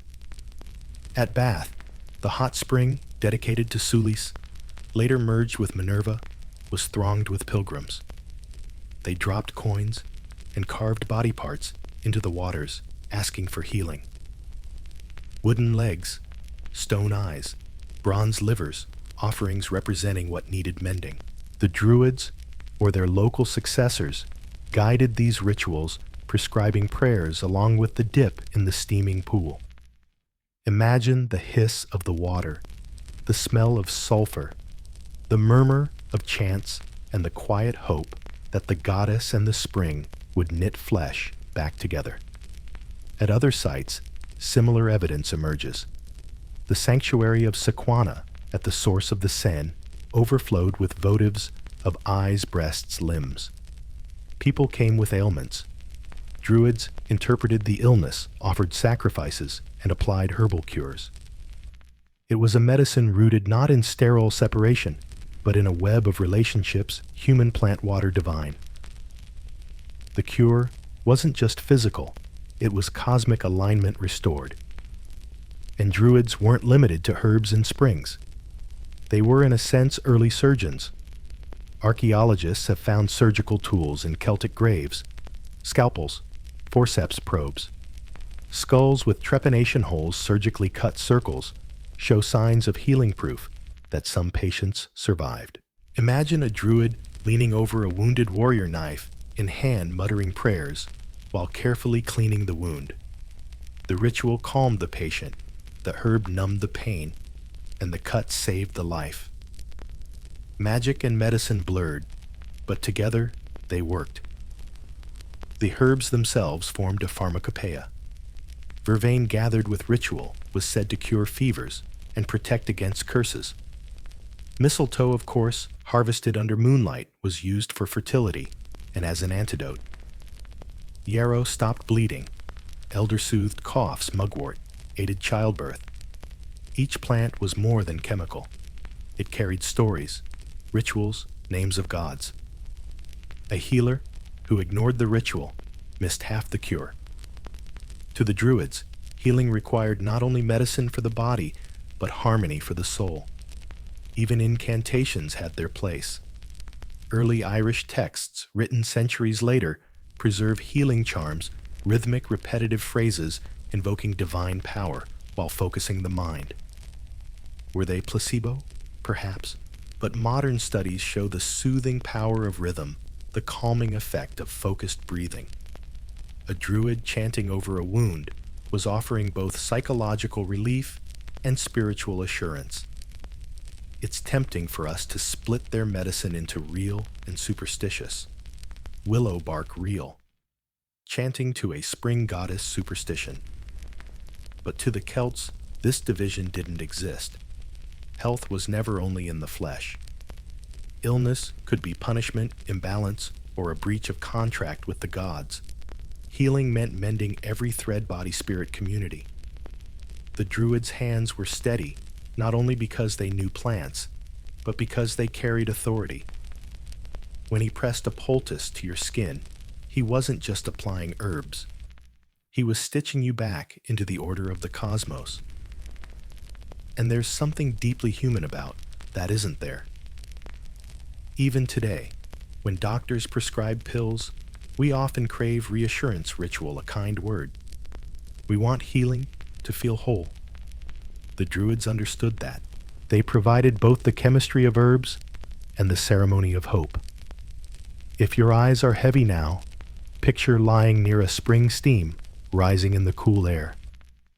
A Druid kneels beside you, places a carved wooden eye into the water as an offering, then presses a warm compress of herbs to your brow. His chant hums softly with the bubbling of the spring. The pain eases. Whether it was the plant or the gods, you no longer care. The world feels whole again. The Druids' wicker men may terrify us, but their healing hands remind us that they also soothed, cured, and comforted. They were custodians of life as much as death, mediators of pain as much as sacrifice. In their groves, people found not only judgment and awe, but also relief, tenderness, and the possibility of being made whole. Healing the sick was one part of the Druids' toolkit, but their reputation reached beyond herbs and springs. They weren't only physicians of the body, they were physicians of time. Druids stood at the crossroads of past, present, and future, and their people expected them to peer ahead to see whether tomorrow held rain, war, or death. In a world where uncertainty stalked every season, the ability to divine was not a luxury, it was survival.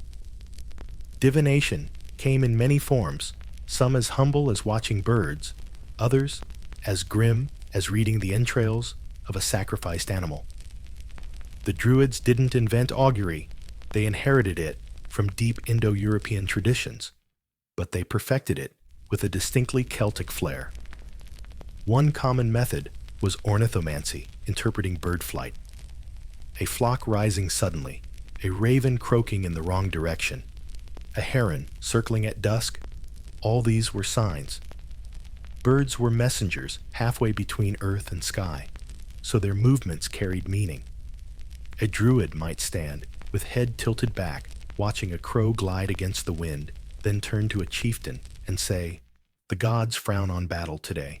To the untrained eye, it was just birds being birds. To the druid, it was a sentence in the gods' ongoing dialogue. Then there was haruspicy, the reading of entrails. Roman writers fond of the grotesque claimed Druids slit animals, and sometimes humans opened to study the way the organs lay. A blemish on the liver, a twist in the intestines, these could foretell victory or doom. Was this accurate reporting or Roman exaggeration? Hard to know. But across Europe, liver models carved in clay show that organ reading was a real science of signs. Imagine a druid crouched over a freshly slaughtered bull, murmuring as he turns the slick organ in his hands, eyes narrowed as though deciphering a text. The tribe waits breathless. Will the gods favor the raid? Water, too, became a mirror of fate. Druids and their Vedic kin practiced scrying, staring into reflective surfaces until patterns emerged. A still pool, a bowl of water, the gleam of polished metal, all could serve as windows. Gazing long enough, the mind slipped into a liminal state, and visions surfaced images of battles, harvests, even names. Today, we might call it suggestion or subconscious processing. To the Celts, it was prophecy. Bones and sticks were another medium. Tossed on the ground, they fell in patterns read like letters. The cracks in heated bones, the way twigs crossed each arrangement, was a whisper from the other world. Divination, by lots of method found across Indo-European cultures, gave the Druids a way to ask direct questions. Shall we move camp? Toss. Will the crops thrive? Toss. The randomness wasn't random. It was the gods choosing. And sometimes prophecy required no tools at all. The Druids themselves, through trance or poetic frenzy, could utter visions. Later, Irish tales describe Fili-inspired poets who entered ecstatic states, eyes closed, body-shaking words spilling out in riddled verse. These performances weren't theatrical quirks. They were revelations. The community leaned in, trying to decode the cryptic lines, believing that behind the strange metaphors lay the gods' intent. Not all omens were solicited. Some came unbidden. A thunderclap at the wrong moment, a dream heavy with symbolism, a sudden illness before a journey, these were signs. The Druid's job was to interpret, to say whether the event was a curse, a warning, or a blessing in disguise. In that sense, Druids were interpreters of coincidence, translators of the strange language of chance. The power of prophecy shaped politics as well as daily life. Before war chiefs consulted Druids, a favorable omen meant charging forward. A bad one meant delay or retreat. Sometimes, perhaps, Druids used this influence, shrewdly stalling a reckless warlord by declaring the omens unfavorable or pushing for peace with a cleverly timed prophecy. A clever politician with a golden tongue could sway a tribe, but a druid with a raven's flight could stop them cold. Of course, not every prophecy was grim. Divination also guided marriages, harvests, and festivals. A druid might declare that this spring would be abundant, or that the festival should be held under a waxing moon for good fortune. Such declarations soothed fears, knit communities together, and gave meaning to the uncertainties of life. And sometimes, divination was simply entertainment. At Samhain, young people performed little auguries to glimpse future spouses, peering into mirrors, tossing apple peels, watching how nuts cracked in fire. The line between sacred prophecy and playful fortune-telling was thin, but Druids knew how to frame both. For them, the serious and the light-hearted were threads of the same tapestry. If you're sleepy now, imagine lying by a fire as a druid gazes into a bowl of water, the flicker of flames reflected on its surface. His eyes glaze, his voice lowers, and he begins to murmur.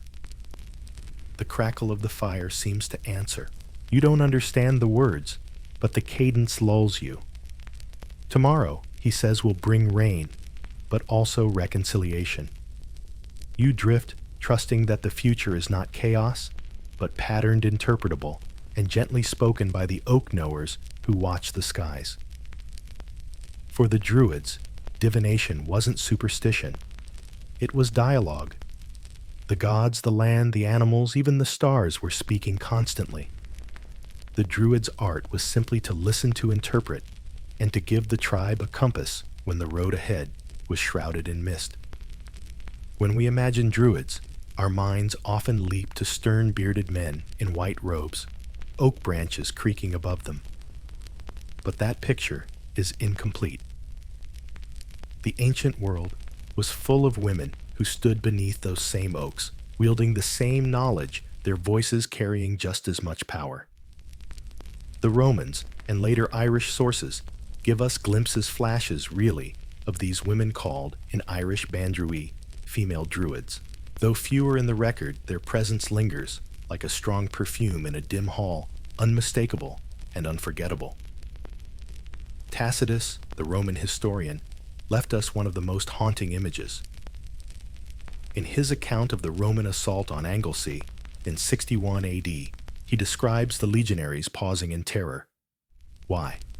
Because before them stood women in white, their hair streaming, carrying torches, screaming curses like furies. Around them, Druids raised their hands to the sky, chanting incantations. For hardened Roman soldiers, this sight was enough to make swords tremble in their hands. These weren't passive priestesses. They were frontline spiritual warriors, weaponizing fear, voice, and ritual. The battlefield itself became a stage, and the women of the oak played their part with terrifying brilliance. But not all female druids are glimpsed through smoke and blood. In Irish mythology, preserved centuries later, women appear as seeresses and healers guiding kings and heroes with wisdom. There's Fidelm the prophetess in the epic Tène Bo Cuailnge, who foretells the carnage that will follow Queen Medb's cattle raid. Dressed in a poet's cloak, carrying a seer's wand, she declares what the future holds, truths no one wishes to hear, yet impossible to ignore. Her voice is the voice of inevitability. Another tale tells of Bodmal, a druidess, who with her companion, Leith Luachra, fostered and trained the hero Fionn mac Cumhaill, in secret teaching him not only martial skills, but also wisdom. She was more than a caretaker.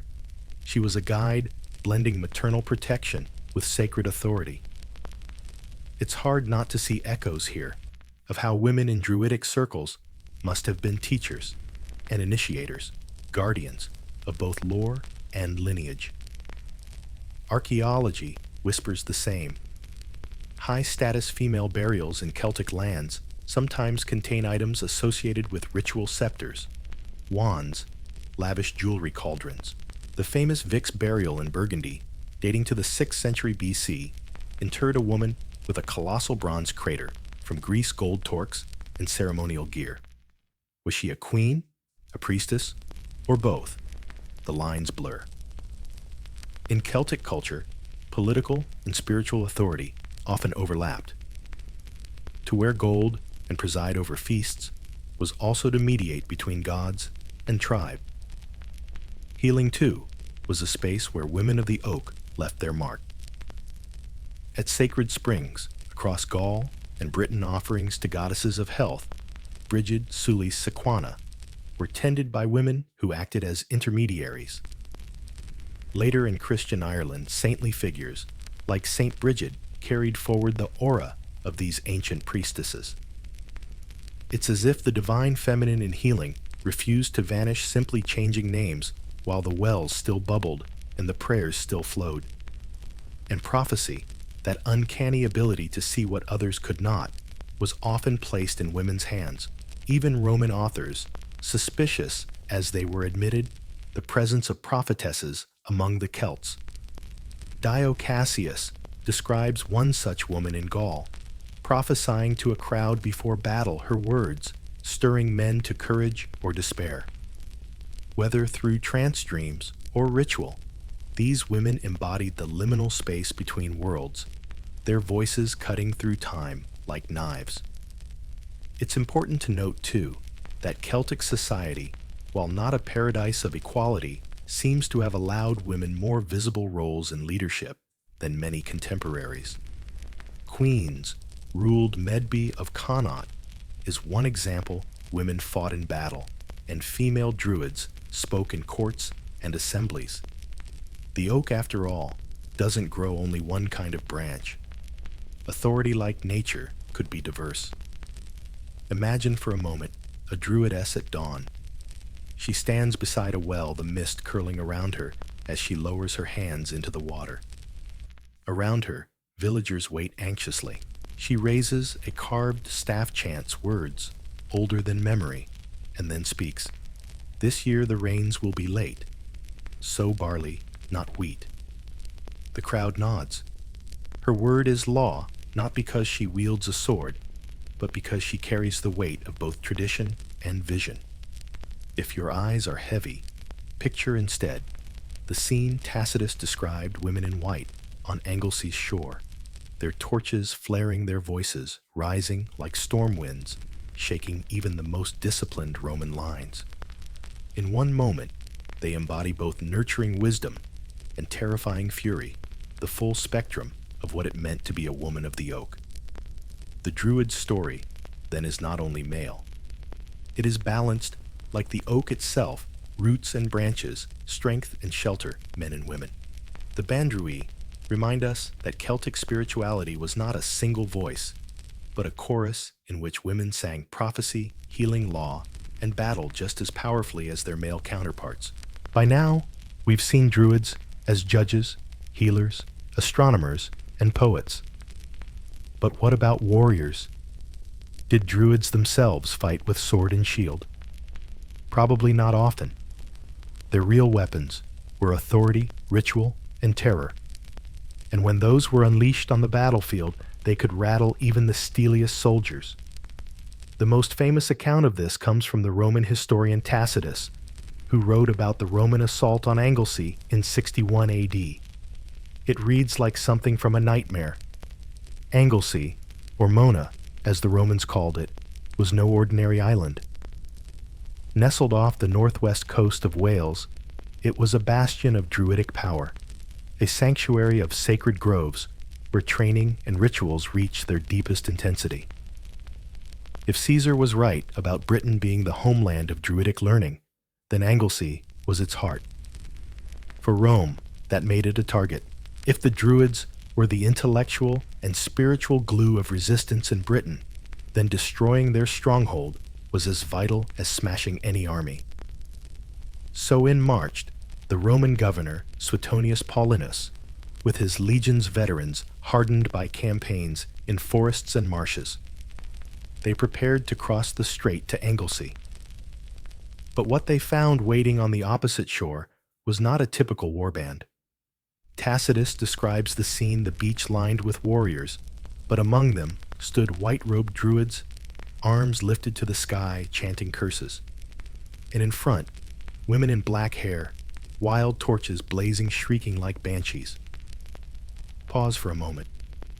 Imagine being a Roman legionary, trained to face spears, arrows, even elephants, but not this. Not women with fire in their eyes, not priests calling down unseen powers, not a chorus of curses echoing across the water. Tacitus writes that the Roman soldiers froze in place, their bodies seized with fear, as though struck by enchantment. Shields wavered, lines faltered. For a moment, Rome's might bent before the raw spectacle of spiritual war. But Roman discipline, drilled with iron-hard routine, eventually kicked in. The officers barked commands, the standards rose, and the legions advanced. They cut down the defenders, pushed through the groves, and set the sacred trees aflame. The groves of Mona, where Druids had whispered for centuries, went up in smoke. The Romans, Tacitus says, slaughtered men, women and priests alike, leaving nothing but ash where once oak and chant had stood. It was not just a military conquest. It was cultural annihilation, a symbolic strike at the very heart of Druidic authority. And yet notice the details. Tacitus doesn't dismiss the Druids as foolish. He describes the Roman fear, the chilling power of that moment when curses froze an army. Even Rome's most pragmatic historian admits that the Druids, unarmed, could wield terror as effectively as swords. Their weapons were voice fire and conviction. This wasn't the only time Druids were linked to war. In Gaul, Caesar accused them of inciting resistance using their authority to bind tribes together against Rome. Their annual assemblies, which settled disputes, could just as easily coordinate rebellions.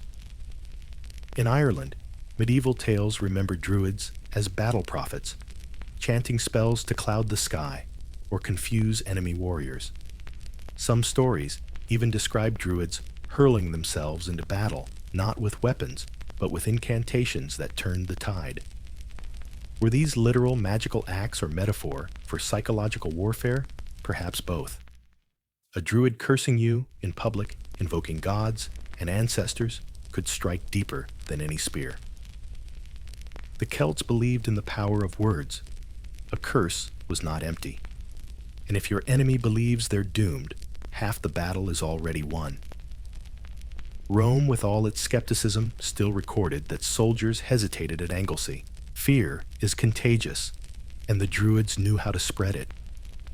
But war is never kind to those who rely on mystery more than steel. The Romans, once their nerves steadied, crushed the Druids with relentless brutality. Anglesey's fall was catastrophic, a deliberate attempt to sever Britain's resistance at the root. Fires consumed groves, ashes scattered where sacred chants once rose. The oak's wisdom met the axe, and the empire pressed forward. Still, the memory of that confrontation lingers. Even Tacitus' stern historian could not forget the eerie vision of Druids at war, white-robed figures, lifting hands to the sky, women shrieking like spirits, curses rolling like thunder across the sea. It was theater religion and defiance fused into one, a last desperate attempt to frighten the unstoppable machine of Rome. If you are drifting now, let your mind wander to that shoreline. Hear the crash of waves, the rhythmic chant of Druids, the piercing cries of women with torches. See the hesitation ripple through the armored ranks. Then feel the heat of fire as groves fall and smoke coils upward, carrying with it centuries of whispered wisdom. Druids at war fought not with blades, but with belief, and sometimes belief alone could shake an empire if only for a heartbeat. The story of the Druids was always going to collide with Rome. For centuries, Druids had been the memory keepers, the judges, the healers, and the priests of the Celtic world. They were the ones who knit together the patchwork of tribes, ensuring that cosmic law ran deeper than tribal rivalry. But when Rome arrived, boots trampling forests, standards gleaming in the sun, roads slicing through sacred landscapes, the Druids found themselves cast not as honored mediators, but as enemies of empire. And Rome knew how to deal with enemies. The clash was not immediate annihilation. At first, Roman generals like Caesar recorded the Druids with a mixture of awe and disgust. But once conquest became occupation, admiration curdled into fear. The Druids, after all, weren't just harmless philosophers in groves. They were leaders of resistance. Their assemblies, which once settled disputes, could just as easily stir rebellion. Their prophecies could stiffen the spine of warriors. Their curses could terrify even trained soldiers. To Rome, this wasn't quaint religion. It was dangerous politics. So the emperors struck back. Tiberius, who ruled in the early 1st century AD, was the first to officially ban Druidic practices in Gaul. His reasoning was framed in terms of suppressing barbaric rites, especially human sacrifice. But beneath the rhetoric was a political calculation: weaken the Druids, and you weaken the network of tribal unity that opposed Roman assimilation. Claudius followed, renewing the prohibition with even harsher language. By his reign, participation in Druidic rites was punishable by death. The message was clear. The white robes of oak wisdom were now outlaw garments. And Rome didn't just ban them, it targeted their sanctuaries. Groves where cut-down offerings plundered sacred places defiled. Tacitus's account of Anglesey wasn't just one battle, it was a pattern repeated across Gaul and Britain. Imagine a Roman legion hacking through an oak grove, axes swinging soldiers laughing while Druids lay dead at their feet. To destroy the Druids, Rome destroyed the landscape itself. Temples of stone could be repurposed, gods reinterpreted. But groves, once felled, they were gone. Why such determination? Because Rome was pragmatic. You couldn't tolerate a priesthood that held sway greater than imperial governors. Druids could rally tribes, refuse Roman law, undermine taxes, and inspire rebellion. Better to cut them out entirely than to let them linger. Where Druids had once presided over pan-Celtic assemblies, now Roman magistrates sat on tribunals. Where Druids declared cosmic balance, now Roman law declared imperial order. Yet suppression was never total. People do not abandon belief simply because an emperor says so. Sacred springs continued to receive offerings, even if now they were inscribed to Roman gods. Sulis became Sulis Minerva. Local river goddesses were paired with Neptune. Celtic gods gained Roman names, but the rituals often remained. Underneath the marble veneer of Roman religion, the old Druidic rhythms pulsed quietly. Still, as a class, the Druids diminished. Without their assemblies, without their open groves, without their public authority, their role shrank. Some may have gone underground, preserving memory in whispers and family traditions. Others may have merged into the new hybrid religious life, becoming priests in Roman cults or mediators in rural shrines.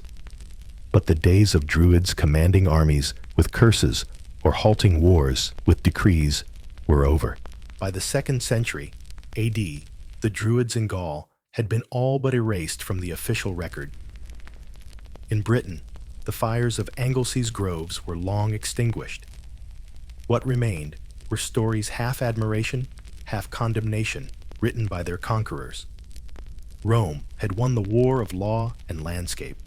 The oak wisdom, so central for centuries, was silenced beneath the weight of empire. And yet, paradoxically, it was Rome's fascination that preserved their memory. Had Caesar not described their philosophy, had Pliny not recorded their rituals, had Tacitus not painted the eerie scene of Anglesey, we might know nothing at all. Rome destroyed the Druids, but Rome's pens kept their ghosts alive. If you are drifting, now imagine the silence of a grove after axes have done their work. The stumps are raw, the air smells of resin and smoke, the birds are gone. But under the soil, roots still run deep. The Romans think they've erased the Druids, yet the land remembers. And centuries later, stories will rise again, sprouting like shoots from old roots, carrying whispers of the oak seers Rome tried to burn away. Rome had stretched her fingers across Gaul and Britain, snapping the oak branches of Druidry wherever she found them. But one land lay beyond her grasp: Ireland. The legions never marched across its bogs or built their roads through its hills. And because of this, the Druids found in Ireland a final stronghold, a place where their wisdom could survive long after their continental kin had been outlawed and their groves felled. Of course, Ireland didn't preserve Druidry in a museum-like state. Cultures don't work like that. Instead, it became a living, evolving tradition woven into myth law and the rhythms of daily life. The Druids of Ireland were not ghosts of a bygone age. They were active figures in the stories and societies recorded centuries later, when Christian monks put quill to parchment. And though those monks sometimes painted Druids as rivals to the new faith, their very mention proves that the oak seers had endured. In Irish sagas, Druids appear everywhere, slipping between the roles of advisors, judges, poets, and prophets. They stand beside kings, interpreting omens, blessing coronations, or cursing enemies. They shape the course of battles with their words, their foresight often more decisive than swords. Take Cathbad, the Druid of Ulster, who in the Ulster cycle foretells the destiny of the hero Cuchulainn. His prophecies are precise. On the day the boy first takes up arms, he will live gloriously, but die young. That kind of fatalistic foresight is typical of Irish Druid lore knowledge, as heavy as it is sacred. Then there are tales of Druids wielding powers that blur into wizardry. They summon storms, cloak armies in mist, or shapeshift into animals. Were these descriptions of real rituals seen through the lens of myth, or later embellishments by Christian scribes eager to recast Druids as magicians? Either way, the memory persisted. Druids in Ireland were not just wise men, but wonder workers, mediators of the uncanny. Even the law codes of Ireland bear their fingerprints.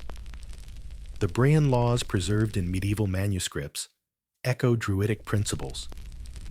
These laws weren't Roman imports or Christian inventions. They were rooted in older oral traditions, balancing justice with cosmic order. Druids may have once been the ones to recite and enforce them, and though the role shifted to professional judges called Brehons, the continuity suggests that the Druidic function of lawgiver never entirely vanished. Festivals too endured. Samhain Beltane, Imbolc Lugnasad all remained central to Irish life, even as Christianity arrived. The fires still burned on hilltops, the cattle were still driven through smoke, and people still believed the veil between worlds thinned at certain times of year. Monks might rename the festivals or layer saints over goddesses, but the calendar's heartbeat was Druidic at its core. And then came the encounters with Christianity. Irish hagiography's saints' lives are full of dramatic showdowns between Druids and missionaries. Most famous is St. Patrick, striding into Ireland in the 5th century, confronting the Druids at Tène, the seat of kings. The tales are legendary. Patrick, lighting the paschal fire before the king's Druids, could Patrick facing off against Druidic magicians in contests of miracle versus miracle. In these stories, Patrick always wins, of course. After all, monks were writing them, but the very need to show him triumphing over Druids proves how prominent they still were. You don't write sagas about defeating foes no one remembers. Yet there's a curious undertone. While Druids are cast as adversaries, much of their role seeps into Christian practice. Prophecy, blessing of kings, the keeping of sacred calendars, all are taken up by monks. Saint Brigid, for example, may well be a Christianized form of the goddess Brigid, patron of poetry and healing. Holy wells once tended by Druids remained centers of devotion, now blessed in the name of saints. The continuity is almost too neat. The robes changed color, the chants changed words, but the functions stayed the same. And so, Ireland preserved Druidry, not by freezing it in time, but by transforming it. The Druids of saga and law of prophecy and healing slipped into new guises. They became saints, poets, brehons, and miracle workers. Their groves became monasteries. Their chants became hymns. Their laws became canon law. And yet beneath the surface, the rhythm of the oak still pulsed. If you are drifting now, picture Ireland in the twilight, a king's hall glowing with firelight, a druid standing to speak his voice, weaving prophecy that chills even the bravest warrior. Then picture a monk centuries later, hunched over a manuscript quill, scratching as he copies the tale. The druid's voice survives muted, but not silenced, echoing through vellum into our ears today. Survival in Ireland wasn't just about hiding from Rome. It was about resilience, about a culture so deeply woven into land and memory that even conquest and conversion could not erase it. In Ireland, the Druids lived on not as relics, but as evolving guardians of wisdom, law, and story. By the time Christianity washed over Ireland in the 5th century, the Druids had already weathered centuries of change. They had survived Rome by virtue of being outside her reach, but the new faith was a different kind of storm. Rome brought legions, but Christianity brought pens and parchment, and while soldiers could burn groves, monks could overwrite memory itself. What followed was not a clean break, but a curious transformation where Druidic roles slipped almost seamlessly into the hands of saints and scribes. Take the great feast days of the Celtic year, Samhain, Imbolc, Beltane, Lughnasadh. These were too deeply rooted to erase. Instead, the Church rebranded them. Samhain became All Saints' Day, and Halloween Imbolc was tied to St. Brigid's feast. Beltane folded into May Day, and Lughnasadh lived on as Lammas. The festivals kept their bones fires, feasting seasonal thresholds, but their faces were dressed in Christian masks. The Druids' calendar beat on, even as the chant was replaced with psalms. St. Brigid herself may be the clearest example of this transformation. The goddess Brigid had long presided over poetry healing and smithcraft, a triple goddess of inspiration, medicine, and craft.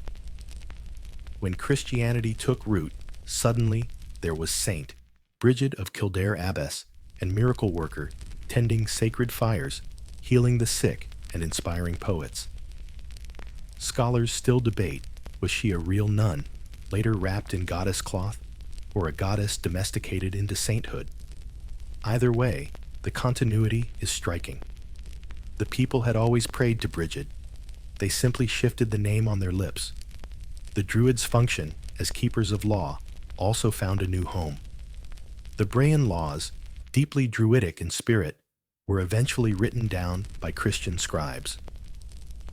Their oral authority gave way to ink, but the content remained startlingly pagan at times. Laws about cattle raids, fines for satire, property rights, entwined with sacred obligations. The Brehons, who succeeded Druids as legal specialists, carried forward that balance of practical justice and cosmic order, now framed in the margins of Christian manuscripts. The oak's wisdom had moved indoors bound in vellum, but it still spoke, and what of prophecy? Here again, the Church absorbed what it could not destroy. Druids had been prophets reading skies and entrails, speaking in riddled verse. Early Irish saints took up the same role. Saint Columba, for example, was famed for predicting battles and deaths. He read signs in the world and declared them God's will. Different vocabulary, same function. The community still needed someone to say, "This is what tomorrow holds," and Christianity simply offered new interpreters. There's even a faint echo in monastic practices. Early monks withdrew to wild places, mountains, islands, forests to seek God. Their hermitages often stood where Druids had once tended groves or wells. St. Kevin of Glendalough lived in a valley dense with trees and water singing psalms, where Druids might once have chanted to oak and river. Sacred wells continued to bubble, now blessed in saints' names. Pilgrims tied ribbons to trees and left offerings just as their ancestors had done. The Church called it Christian piety. The land recognized it as continuity. Of course, not all was gentle blending. Christian writers often recast Druids as villains, magicians opposing the saints. In the hagiographies, Druids summon storms, breathe fire, or try to outdo Patrick, in miracle contests, always failing, always humbled. Yet this hostility itself reveals their persistence. If Druids were truly gone, why bother writing them in at all? Their continued presence in memory demanded confrontation. Better to cast them as foils than to let their power linger uncontested.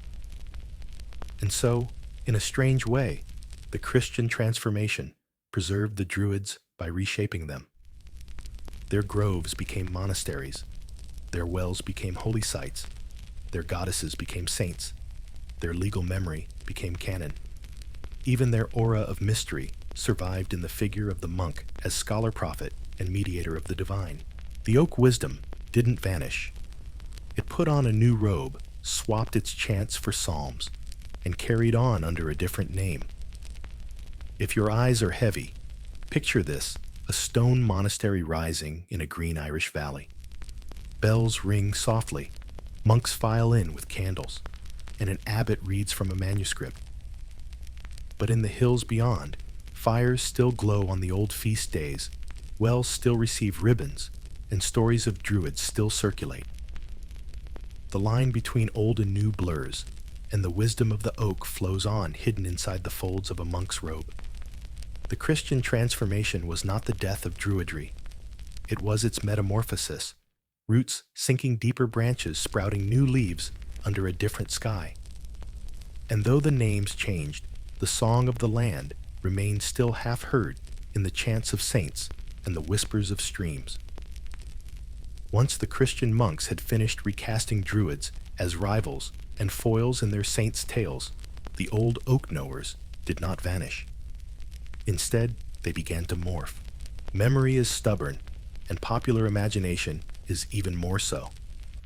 Over the centuries, Druids slipped out of their historical robes and re-emerged as magicians, sorcerers, and wonder workers in legend. By the time medieval storytellers picked up the quill, the Druids were no longer solemn judges or philosophers, they had become wizards. You can see this transformation in Irish myth first. In the sagas, Druids who once guided kings and armies take on overtly magical traits. They conjure storms to scatter fleets, raise mists to cloak warriors, or transform themselves into animals. In the Ulster cycle, Druids appear as prophets and spellcasters, bending the course of war, not with swords, but with incantations. The rational philosopher of Caesar's Gaul gives way to the enchanted seer of Irish lore. The oak grove becomes a stage for wonder. Then comes perhaps the most famous figure of all Merlin, though he emerges in Welsh and later Arthurian tradition. Centuries after the Druids, Merlin carries their fingerprints. He is a prophet, a kingmaker, a wild man of the woods, a keeper of secret knowledge. Geoffrey of Monmouth, writing in the 12th century, weaves Merlin as a prophet whose riddled verses guide kings. Later romances embellish him as the wizard who advises Arthur builds Stonehenge with magic and communes with spirits. Sound familiar? A judge-prophet, astronomer and wonder worker, wrapped into one, a druid by another name. The Middle Ages loved to turn the mysterious into the marvelous. Druids, remembered vaguely as magicians, were folded into the tapestry of romance and legend. By this time, nobody was consulting a druid for legal disputes or healing wounds with willow bark. But in stories, their shadows lived on wielding powers that bent nature itself. The oak knower became the wizard in the tower, the sage in the forest, the prophetic madman, muttering truths no one else dared speak. Even place names and folk practices kept the association alive. Wells still received offerings. Hilltops still hosted fires. Local wise women and men practicing herbalism and charms were sometimes whispered about as heirs to the Druids. To Christian clerics, these practices looked like sorcery. To villagers, they looked like continuity. The healer with herbs was the Druid's granddaughter. The poet who cursed with satire was the bard's descendant. The magician in legend was the Druid transfigured. The transformation was not entirely flattering. Medieval writers often portrayed Druids as wizards, as morally ambiguous, even dangerous. Merlin himself teeters between holy prophet and pagan sorcerer, sometimes wise, sometimes mad. This ambiguity reflects the lingering tension were the Druids wise philosophers or sinister magicians? The answer in legend was both. The ambiguity was their power, and it did not stop in the Middle Ages. Renaissance occultists, hunting for ancient wisdom, looked back at the Druids as keepers of lost secrets. Enlightenment writers romanticized them as noble sages of nature. By then, the wizardly image had stuck.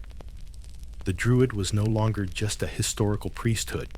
He was the archetypal magician ancestor of every Gandalf and every Dumbledore to come. But back in the medieval imagination, this was not fantasy. It was memory, stretched by myth. The Druids, who once judged laws in Carnutes and cut mistletoe under the moon, had become prophets in cloaks of stars muttering spells beside kings.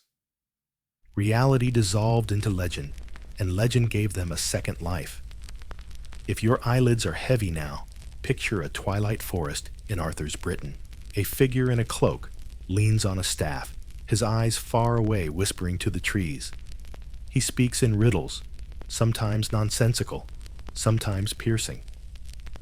Kings wait on his words. Warriors glance nervously at his gestures. He is part man, part myth. He is a druid remembered through the long echo as wizard.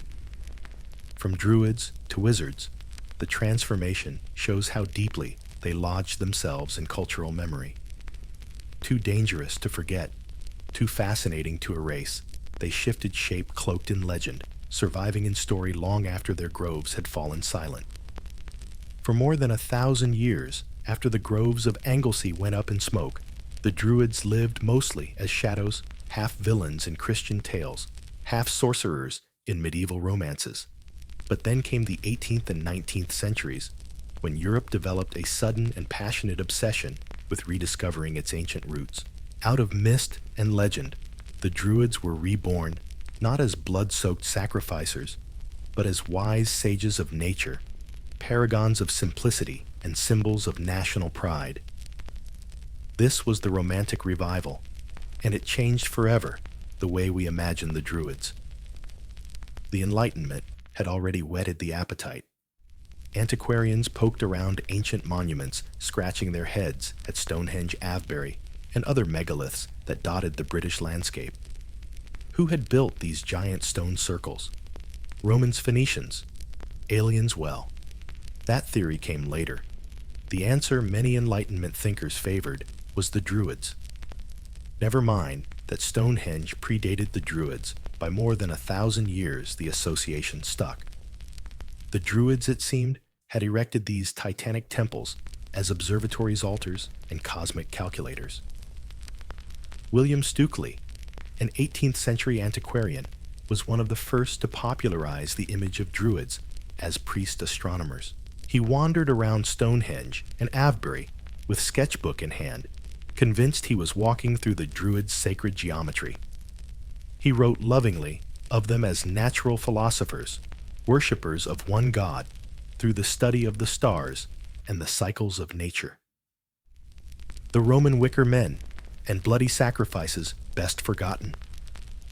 Stukeley's Druids were proto-Christians in white robes, wise and gentle, gazing at the heavens with awe. This image caught fire in the Romantic Age. Poets and painters starved for mystery in a world increasingly ruled by industry, and rationalism embraced Druids as emblems of the sublime. William Blake sketched Druids against cosmic backdrops. Painters conjured them in misty groves, arms lifted to the stars. The wildness of the oak grove was no longer barbarism. It was purity, a harmony with nature that soothed the weary soul of industrial Europe.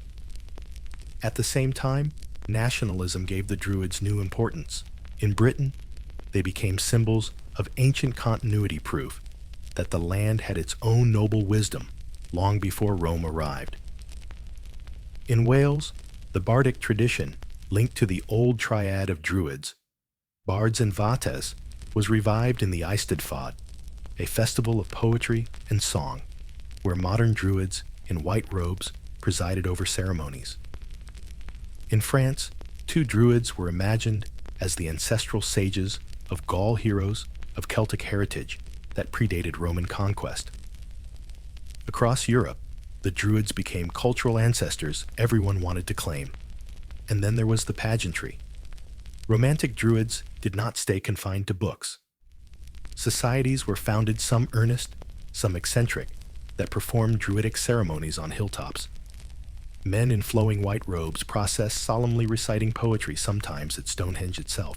These gatherings weren't recreations of authentic rituals, no mistletoe sickles or wicker men in sight, but symbolic performances designed to connect modern hearts to an imagined ancient wisdom.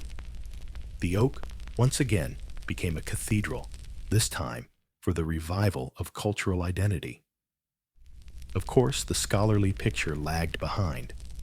Archaeologists of the era had not yet untangled timelines, so Stonehenge was confidently declared a Druidic temple even though it was older by millennia. But accuracy was less important than imagination.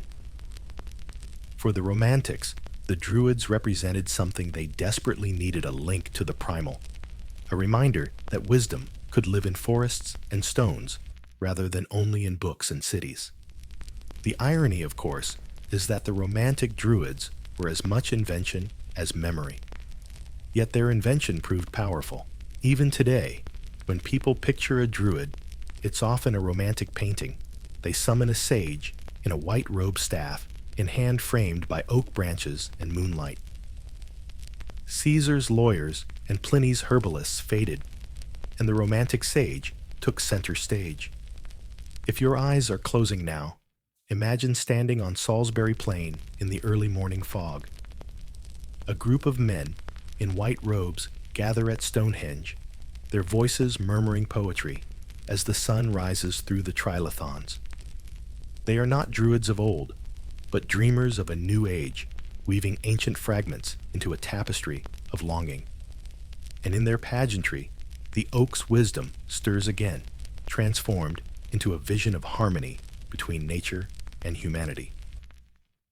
The Romantic Revival gave the Druids a second life, no longer feared, but admired, not burned in wicker cages, but celebrated in art and song.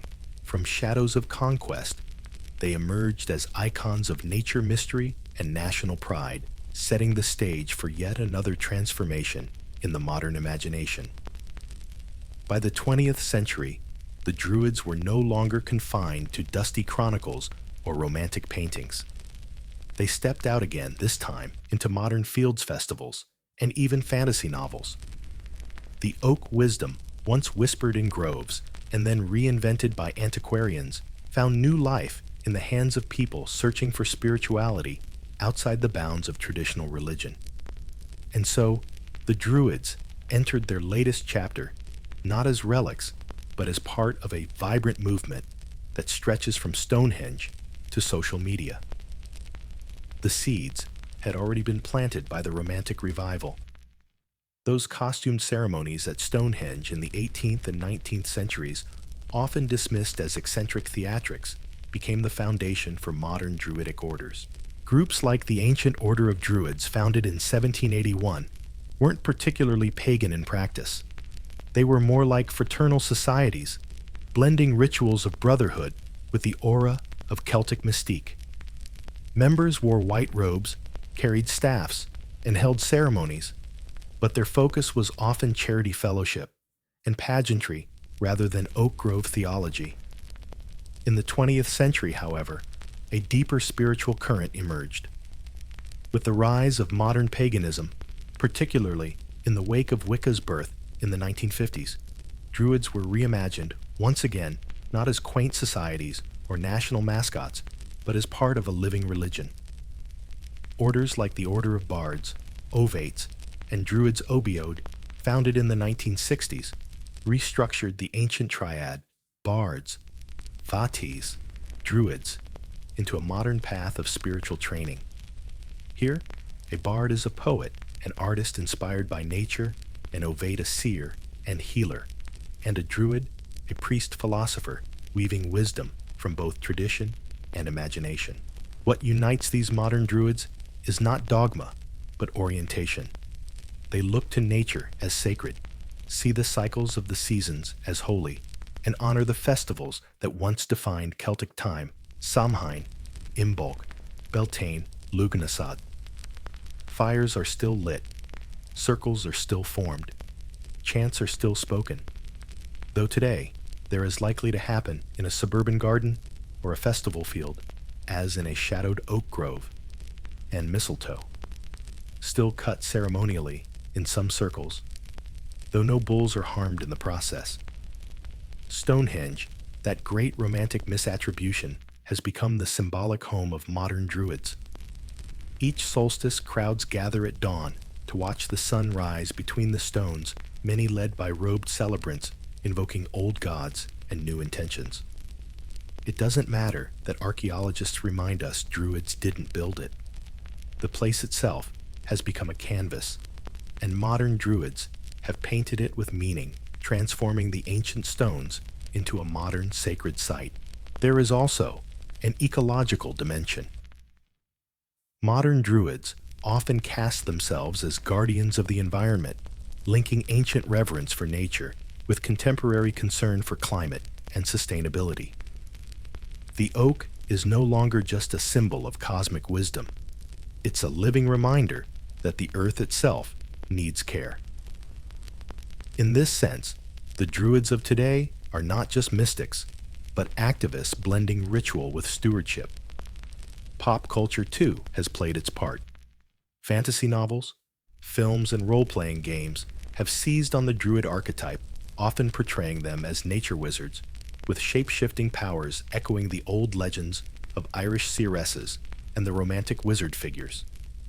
From Tolkien's Radagast to role-playing Druids who summon storms and talk to animals, the figure of the Druid has become a cultural shorthand for the mysterious marriage of wisdom and wilderness. It's myth, not history, but it keeps the image alive. The irony is that the Druids we imagine today, eco-spiritualists, solstice, celebrants, wizards, in forests, owe as much to modern longing as to ancient fact.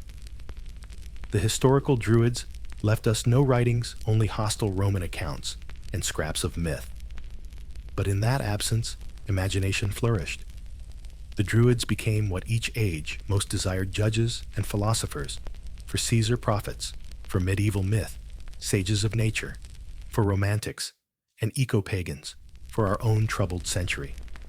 If your eyelids are heavy, now picture a modern solstice morning. The sky is pale, the stones loom, and a circle of white-robed figures chant softly as the first rays of sunlight crest the horizon. Around them, tourists snap photos, pagans raise their hands, and children yawn in the dawn chill.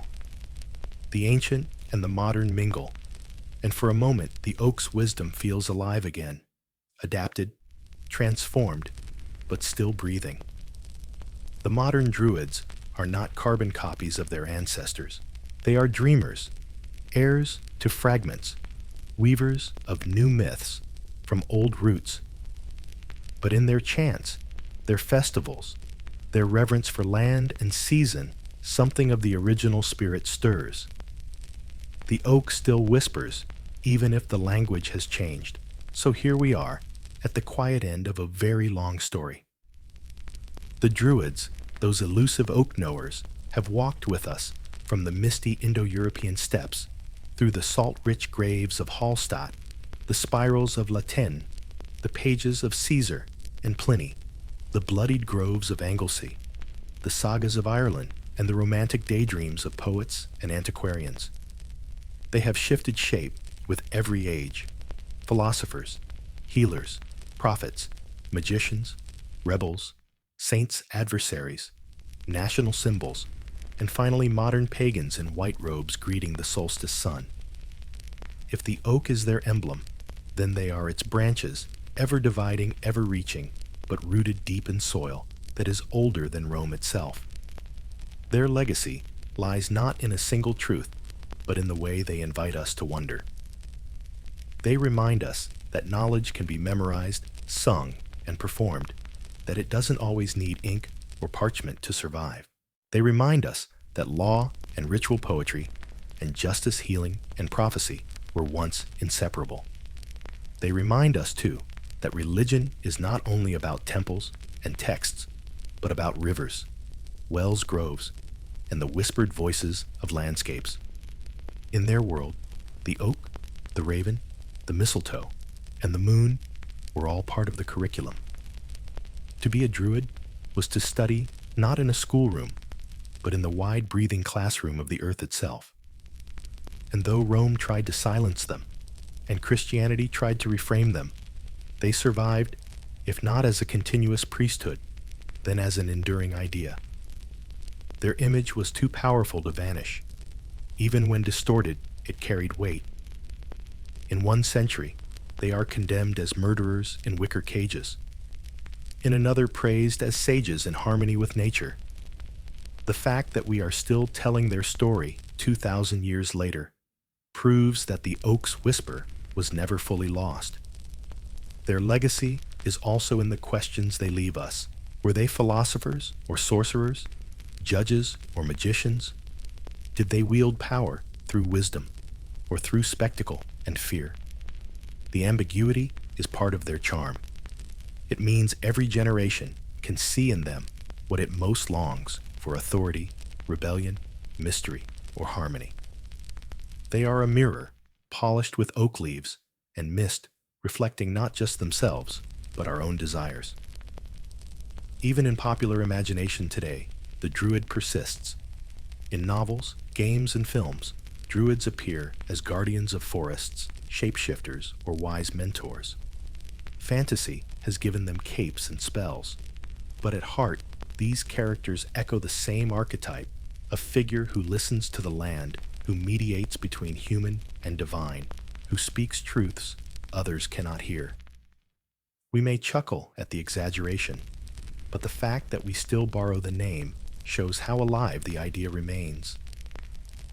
And beyond fiction, modern Druids gather at Stonehenge, at wells, in forests, and in city parks. They light fires on Samhain chant, under the stars, and plant trees as acts of devotion.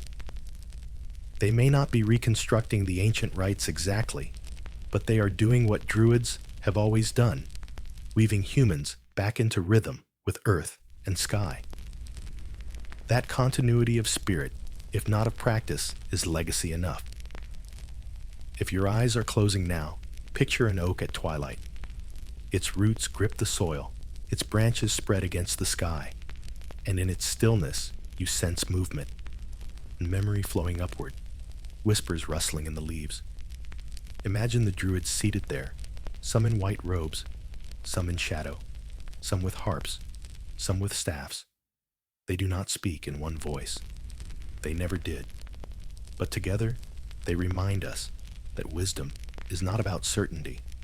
It is about listening to the earth, to the stars, to the ancestors, to the silence between heartbeats.